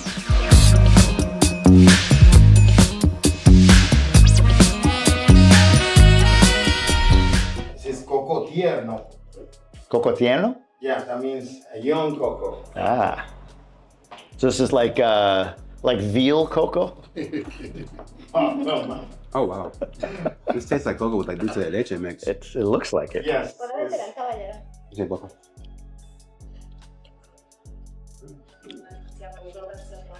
Really, really good. I mean, how do you? I like sweet. That's sweet.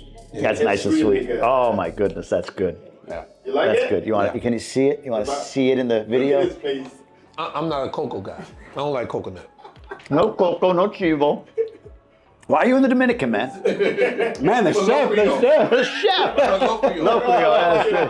Sancocho. What about moro? You like moro? Claro. Yeah? Claro. What about merengue? You know how to dance merengue? Claro que Look at this guy, man. He's sexy. Oh, yeah. Yeah, come on. This is good. I'm going 9. 9. Not your thing. You're probably going 5. We have a special sancocho on Mondays. Oh, yeah? 9.5. 9.5. This is good.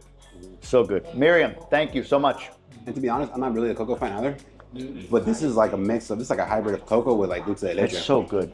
Guys, Tornasol Restaurant, if you're wondering where we are again, just to remind you, Tornasol, it's in right next to the Maricon in Zona Colonial. What's that? Yeah, Zona Colonial. Yeah, so it's a great, you have the nice, like I say it in gringo-ese, my I thought you You're forgot. just That's why I was blah, trying to step in for you. Yours sounds like blah, blah, blah. Mine's like Zona Colonial. So I want to hear about your haters. So you said hating on the United States is the feedback you get, or the haters. By the way, I want to be clear. No one here as a creator, no one's feeling bad for ourselves here, right? Like, we understand what comes with the territory here. But I think it's an interesting thing because we had this discussion on the back end, like on one of our calls that we do, about like the different targeted hate that we get based on what's perceived to be, well, I guess what is our physical appearance, but what's perceived to be our intentions, I guess you could say, right? So for you, you're hating America. Oh, yeah. Yeah, that's actually a valid point. We talked about this the other day when you made that video about the school shootings. Yes. You know, I said I can't make that video because people will see me as anti-American. Why? Like, what's the evidence of that? Well, no, because I left and they think that I'm talking poorly about the U.S. when in actuality it's facts. Like, you don't have, I mean, even a blind person can see that, you know, school shootings happen. Yeah. Right? It's evident. It's out there. I mean, it's so what is it like? Like, you're a Dominican American, your family did something for you at some point to get you from, you know, whatever, a less prosperous upbringing into the United States and the American dream, and now you're shit talking the United States. How dare you? Exactly. Is that it? Exactly. That you're not appreciative, and it's like just because I state obvious facts and numbers and data that, you know, the FBI or the Census Bureau, whoever releases, I'm just sharing that data. Yeah. That doesn't mean that I'm anti anything. You know, that's the crazy part. It's like just go on Google and search it up. Are you telling me that the FBI or whoever it is anti-American? Yeah. No, that's just data, right? And I'm just sharing it because people want to, like I say, and I keep saying it, they want to be little Dominican Republic. They want to act like we're this crime-ridden country that you can't walk outside with your cell phone. Yeah. Yet I go out every single day and I see people walking with their cell phones, talking, doing whatever, like playing dominoes. They say, oh, you can't be out This at is dark. everywhere, by the way. Yeah, exactly. Santiago, Puerto Plata, Cabarete, here, Punta Rusia. I mean, everywhere I've been, it doesn't feel any different to me. And again, I'm not going to the barrios. I'm not going, you know what I mean? Like, why? I do, though, and I see know it. you do, but even there, right? Even there, you're seeing it. It's interesting. Do you get that? You're hating on America? Yeah. Do you? Yeah, mine's a little bit different because I get it from Americans. Yeah. Yeah, I get it from Americans, and I get them from mainly Black Americans. How so? I could see it, I could feel it through the comments, and also, well, not feel it. For me, I could see it because I'm a Black American here, and I have my wife, my daughter, and that's not the image that you typically see when you look at YouTube videos about Black American men here. They're mainly, when you pull up Dominican Republic and you see Black American men here, it's mostly that they're single guys and they're on the North Coast and they're doing whatever they're doing. And so when they see me and I'm portraying a different image, it's almost as if, well, the words I've got, I'm a simp. And for me, when I was growing up, a man who took care of his family, his wife, his daughter, they were considered honorable. But now, it's vice versa. Things in the world has changed now. What's wrong is right and what's right is wrong, what's up and down, what's down is up now. Yeah. So if you're not out here and you're not exploiting the women, then you're not, you're lying. You can't be living this life over here. You can't be having this much freedom, this much fun or whatever. So that's the type of hate I get, that when people see the lifestyle I live, then that's where the hate comes in. Like, so you get it from Black Americans, you said like calling you a simp, essentially. Right. You're getting it from Dominican Americans. And Americans, too. And Americans that you're not appreciative. I don't get either of those. One, I'm not Black American. Two, I don't get the you hate America thing. I mean, maybe once, but not much. Really? You don't get it at all? I get colonized. See, that's that privilege. I get, I get. Right. Yeah, that's fair. I mean, we keep it real. Right? But we can, like we said on that call, Yeah. we can all say the same thing. Yes, it's cut the different ways for different It's just people. gonna be cut different. Yeah, I get colonizer. Right. Everything is colonizer. Everything I do, I'm a colonizer. So, and I don't think you guys get that. No. You don't get. I don't get men. Right. That is the privilege of being a white American down here in the Dominican Republic. Is everything I say or do, I'm just colonizing. And I always say to people like, I bet you know. Oh. This is Mama Juana. Mama Juana, No vaso, hermano, ¿oíste? Tonasol, gracias, gentlemen. Man, I've never had this. You've never had Mama Juana? You never had Mama Juana before? I think I've had it once or twice. I just For don't real? remember. Oh my gosh! I thought he was the Dominican. De Dominicano Maldonado. I know. I don't really drink. No, you know bebo mucho. Wow! No, pero es un solo. I can tell. That reaction. I took too big a gulp. I can tell the color of it that is strong. Wow, that is good. It's tasty, but that'll hit you. I gotta drive. Wow, that was good. I'm taking a sip. Well, would you go down the whole thing? I love it. You would do the whole thing? Yeah. Oh my God, saying. you're more of a man than I am. Oh, she's about to prove us wrong. Oh my gosh. We gotta get that on video when she Baby, comes out. She's baby, doing it right baby, here. Look at this. baby, Get her. baby. Get her.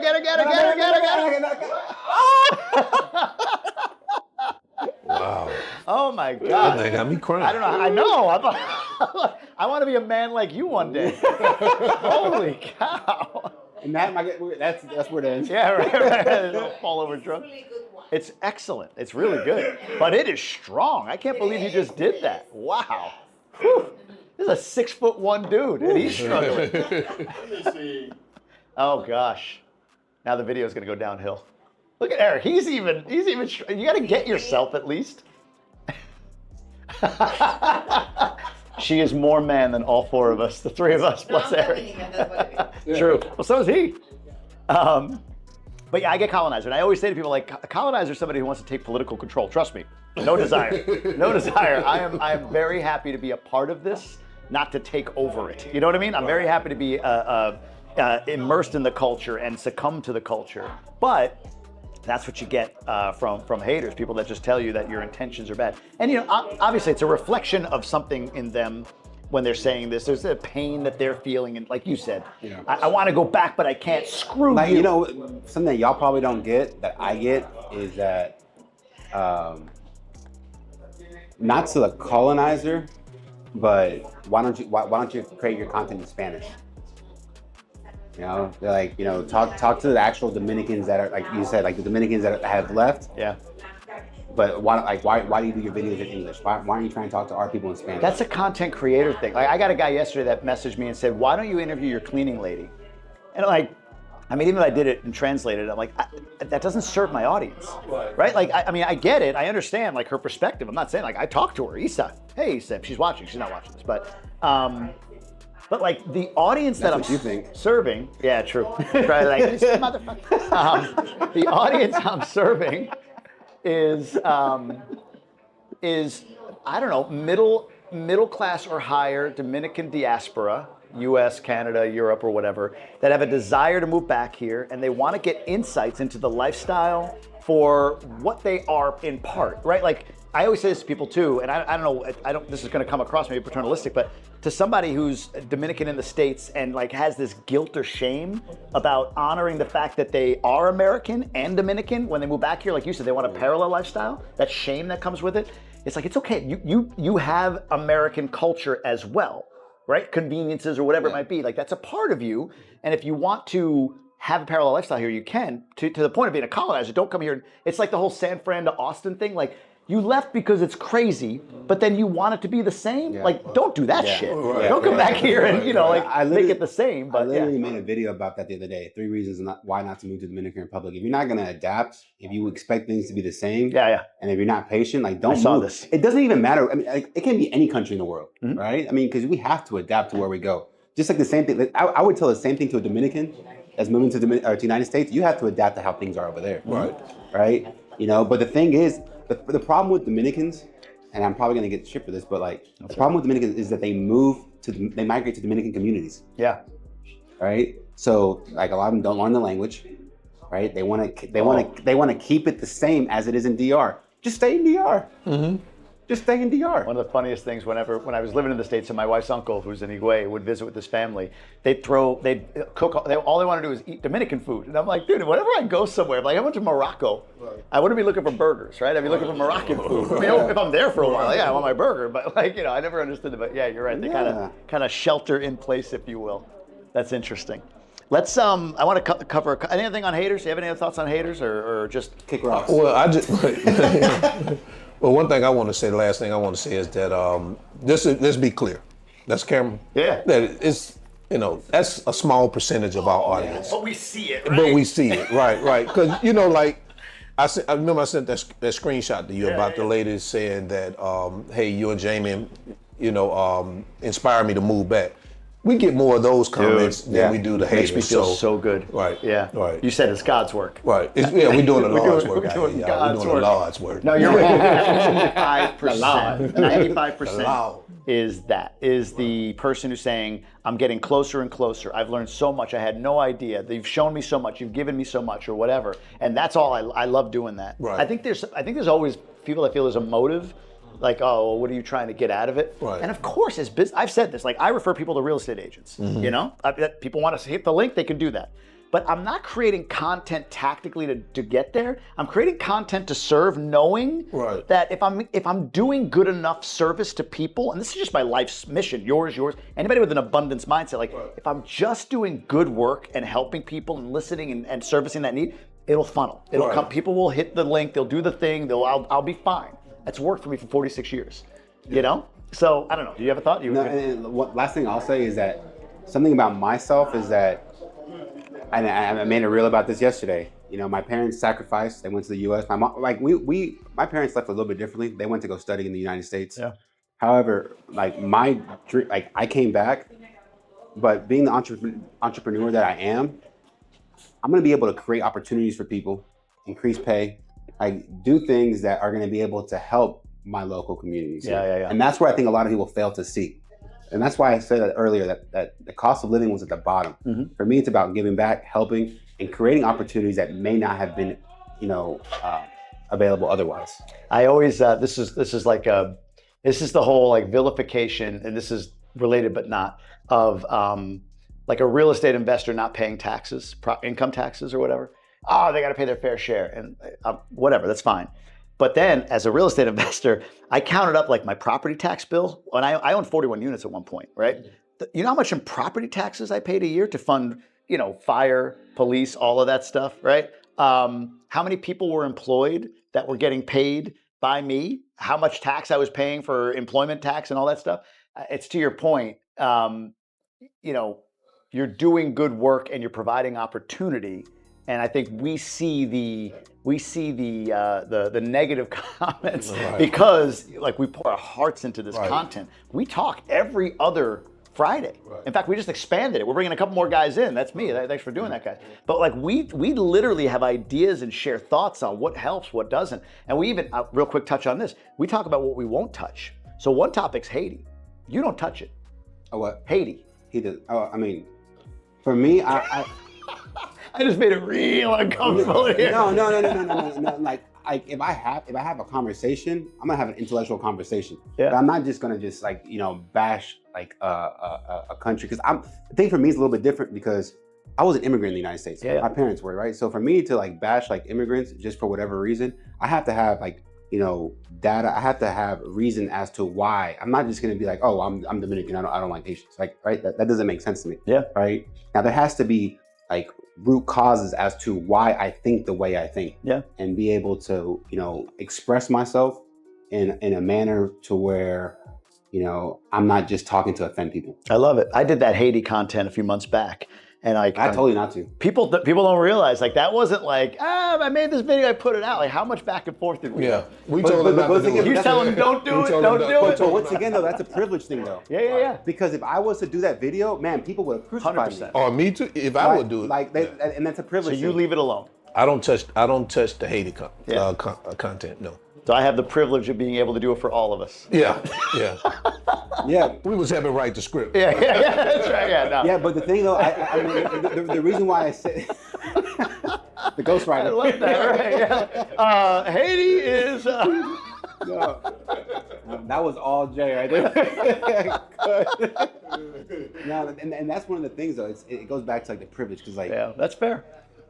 you can say it, but the thing is like reason why I guess I don't touch it because I haven't lived here long enough to be able to because I see it from an external lens, right? I see it from an external lens. I lived in the States for most of my life, right? But when you hear stories about people that have lived here and their stories, I can't discredit what they're saying. No, either, 100%. right? I can't discredit what they're saying because that's their experience.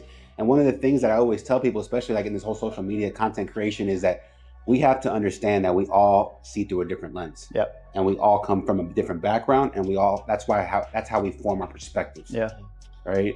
And so that's something to me is like, unless like something's happened to me or whatever, I try to stay away from the topic because I speak on my personal experiences. And when I create the content, it's about like when I was in the hospital, that's my perspective. Do people come at you asking about the truth about Haiti? Do you get a lot of DMs or asks about this that? weekend I got a lot. They're Did like, you? why didn't you talk about the march? Yeah. You should be a spokesperson. You're Dominican, yada, yada, yada. And I said, I mean, when it comes down to like political stuff, you're talking about, just for context, the recent protests at the palace, at the presidential palace. Yeah. And so when it comes down, even if it's American politics, you never see me post about American politics, Dominican politics. I'm touching all of it, man. Politics, yeah. Well, you're privileged, man. Yeah. He can do it, man. Where did they put a privilege? Yeah, right. And it's not. It is what it is. It's the reality. It's the reality of it. And like, it's not to like bash or anything. No. This is great discussion. But it's one of those things that there's things that you can touch that like you're not gonna get crucified. Like if I was to create that same, we can have the same script. We can have the same editing. Yeah. But your face is Dominican. Yeah. They're gonna kill me. They're gonna be like, "Oh, great video, Jamie." No, Jonah, you racist? Like, it's like, what? Yeah, I feel the same way. I don't touch it because, like I say, I'm an immigrant here, and I don't know enough history about what happened between the two countries. Yeah. I don't have enough information to go and say take sides or say this person is wrong or this person is right. I just don't know. So my thing is what my grandmama used to say: if you don't have anything good to say, don't say anything at all. Yep. Or what's the other one they say? Keep your mouth closed because when you open it, people know how stupid you are. So I don't have enough information on it. That's one reason. The second reason is I noticed that people only want you to make that type of content because they feel a certain way about it, and then they want to jump into the content in the comment section, and then they just want to let loose whatever their biases are. There's a lot of that. And I don't. What I don't like to do on my channel is I don't like my comment section to be toxic. Well, you did this, and well, you ought to see how they treated this. I don't have time for that. I'm the king of deleting comments. I'm the king of blocking people. Really? Oh man, I didn't know that. I'm the king of deleting comments, and I'm the king of blocking. If you get in my comment section and you're going to be talking toxic, I admire that, man. That's community building. You're building a community, yeah. Yeah, we could be critical without being. I say that insulted. to people. That's a fair point, right? Like, hey, this is a great point in here, but it's just a bunch of personal insults. Like, make the point without assuming anything about me. Right. When you start throwing ad hominems, that's when you lost me there. So you're just, like you say, if they say, "Oh, you just a cop," so as soon as I read anything that's insulting, I don't even read out. It's out. I don't even read the rest of it. Like one comment I had, a guy said, "You're just you're just a country boy from Alabama, so you don't know anything about." Delete. I don't even know what he said after that. Yeah. Because once you start throwing insults, you lose me. Right. The Haiti thing for me, like I don't touch on who's right, who's wrong. My whole thing is all of my content is in response to what people are asking me. Like honestly, like people are like, how do you create so much content? Like I do these ask me anythings or whatever to get ideas. Honestly, like there's a lot of people asking about this sort of thing. So one of the questions I get all the time, especially there was this video that circulated about Haitians scattering in Punta Cana when an immigration truck drove by.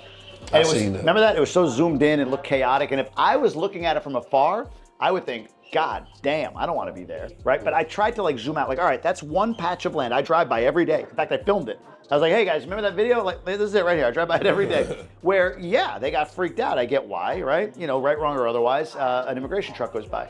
So my point isn't like Haiti is good, leave them alone or whatever. I'm not even on that. It's more like this is not dangerous like that is. Like I don't feel in danger here, me personally. I don't feel like I'm in danger because there are Haitians here. I just see them going to work every day.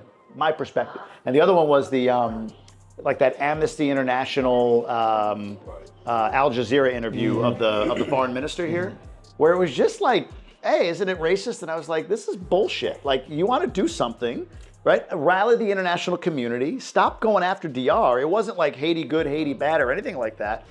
My stance has always been, I believe in borders. That's there, that's here. I believe in borders. I believe that also people win and lose the birth lottery, right? Like you and I were born, you were in the United States, not Rwanda or Mexico for that matter, or Haiti. I mean, imagine just they're born in Haiti. I feel bad for anybody, but there are borders and there are laws. And I'm always very passionate about when things are being lobbed at DR to make it look shitty. Well, like the plane, a woman dies on plane coming from DR. It's like, she died of a stroke. Had nothing to do with, you wouldn't say it from Austin. Woman dies on plane flying from Austin, but you imply that, she came from that third world dangerous place. That goes back to the propaganda and the media and everything that I've been saying beforehand. Like they want to keep that persona of Dominican Republic as being like this like impoverished like country where it's all like poverty and they don't want you to show any of the nice stuff. Right. But one thing I will say now, not to get into the Haiti topic, is that you see like the United States especially criticize the Dominican Republic. And the thing they always use the word racist. It's like, we're barely getting our shit together. Correct.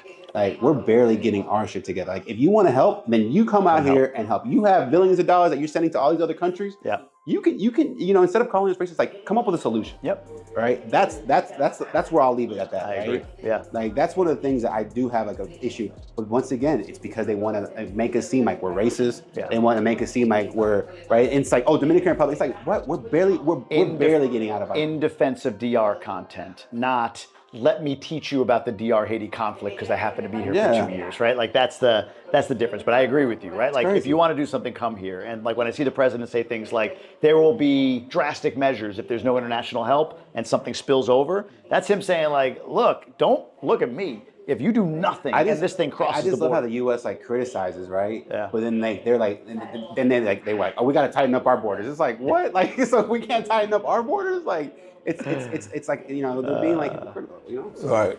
All right, last couple things I want to dive into, then I'll get you guys out of here. I got to drive back here. It's going to be a dark drive pretty back. dark. What time is it? It's 7, almost 7. Is it really? 6:40. All right, well, let's do this. Very quickly, favorite place to visit other than where you live, other than in Santo Domingo? Samaná. Which part? Any of it? All of it? Samaná City. Samaná City, nice. And you have a go-to there, like a spot you like to go there? Is there something you like to do Just there? right down the Malecon. Gotcha. How about you? I love Samaná. I love the North Coast, Puerto Plata. Yeah.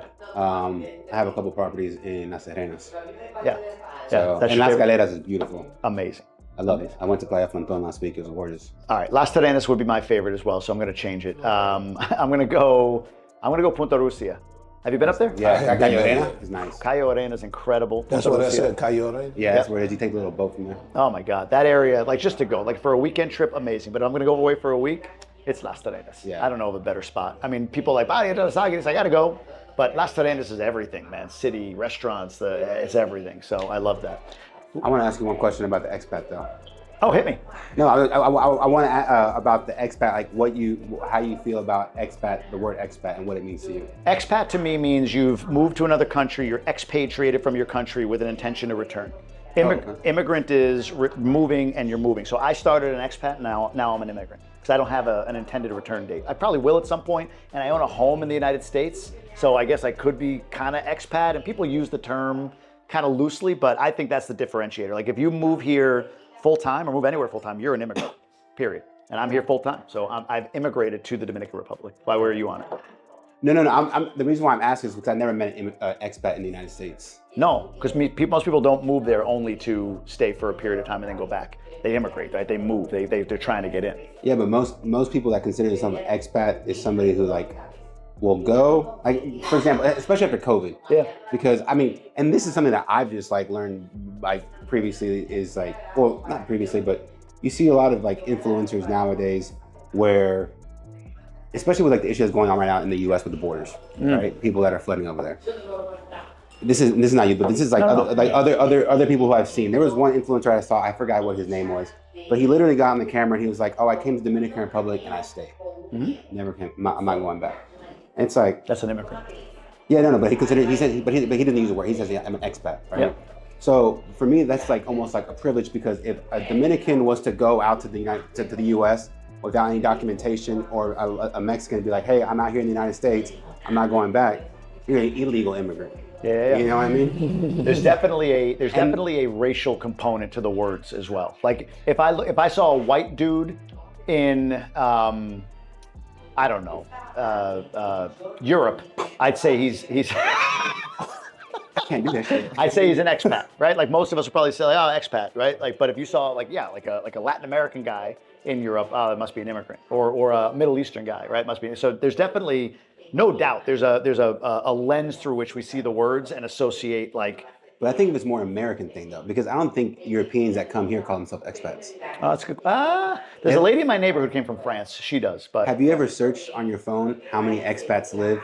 And you'll never, they'll say Mexico, it won't even say United States. oh yeah, no, I believe that. I don't see the word ever associated with it. Yeah, you're right. That's why it's only the United States. I feel like it's almost like a privileged word. Yeah.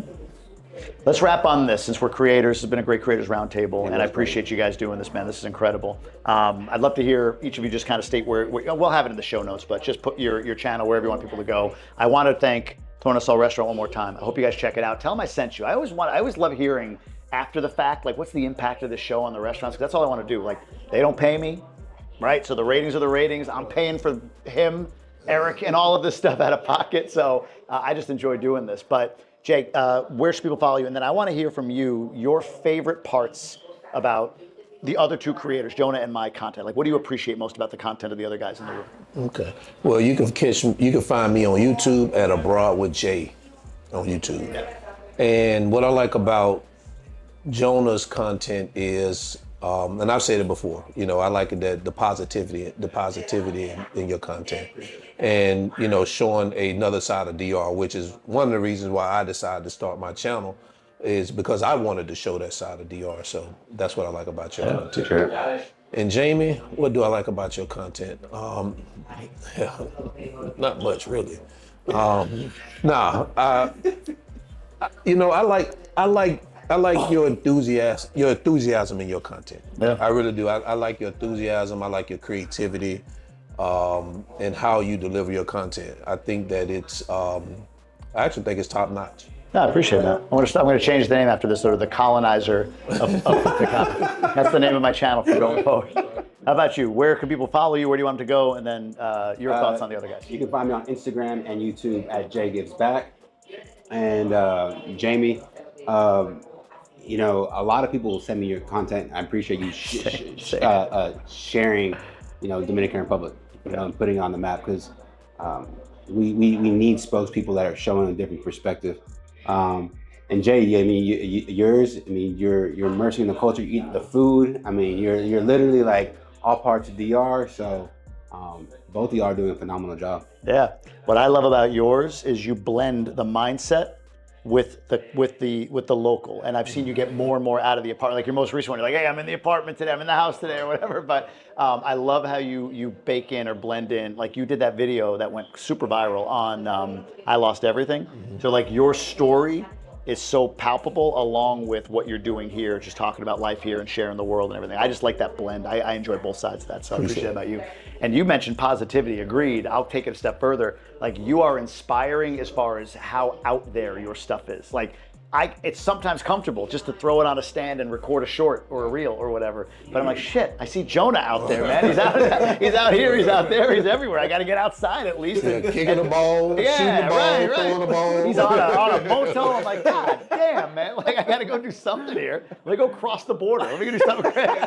Jesus Christ. True. Yes. So, but no, I love that about your content. It's energetic, it's upbeat, and it's out there. You're out there. You can see what's happening out there. So I hope for everybody you get a ton of value from both of these guys, from my stuff as well. And I appreciate, again, Tornasol, and I appreciate all of you for following along with this journey. And Eric, I appreciate you, buddy.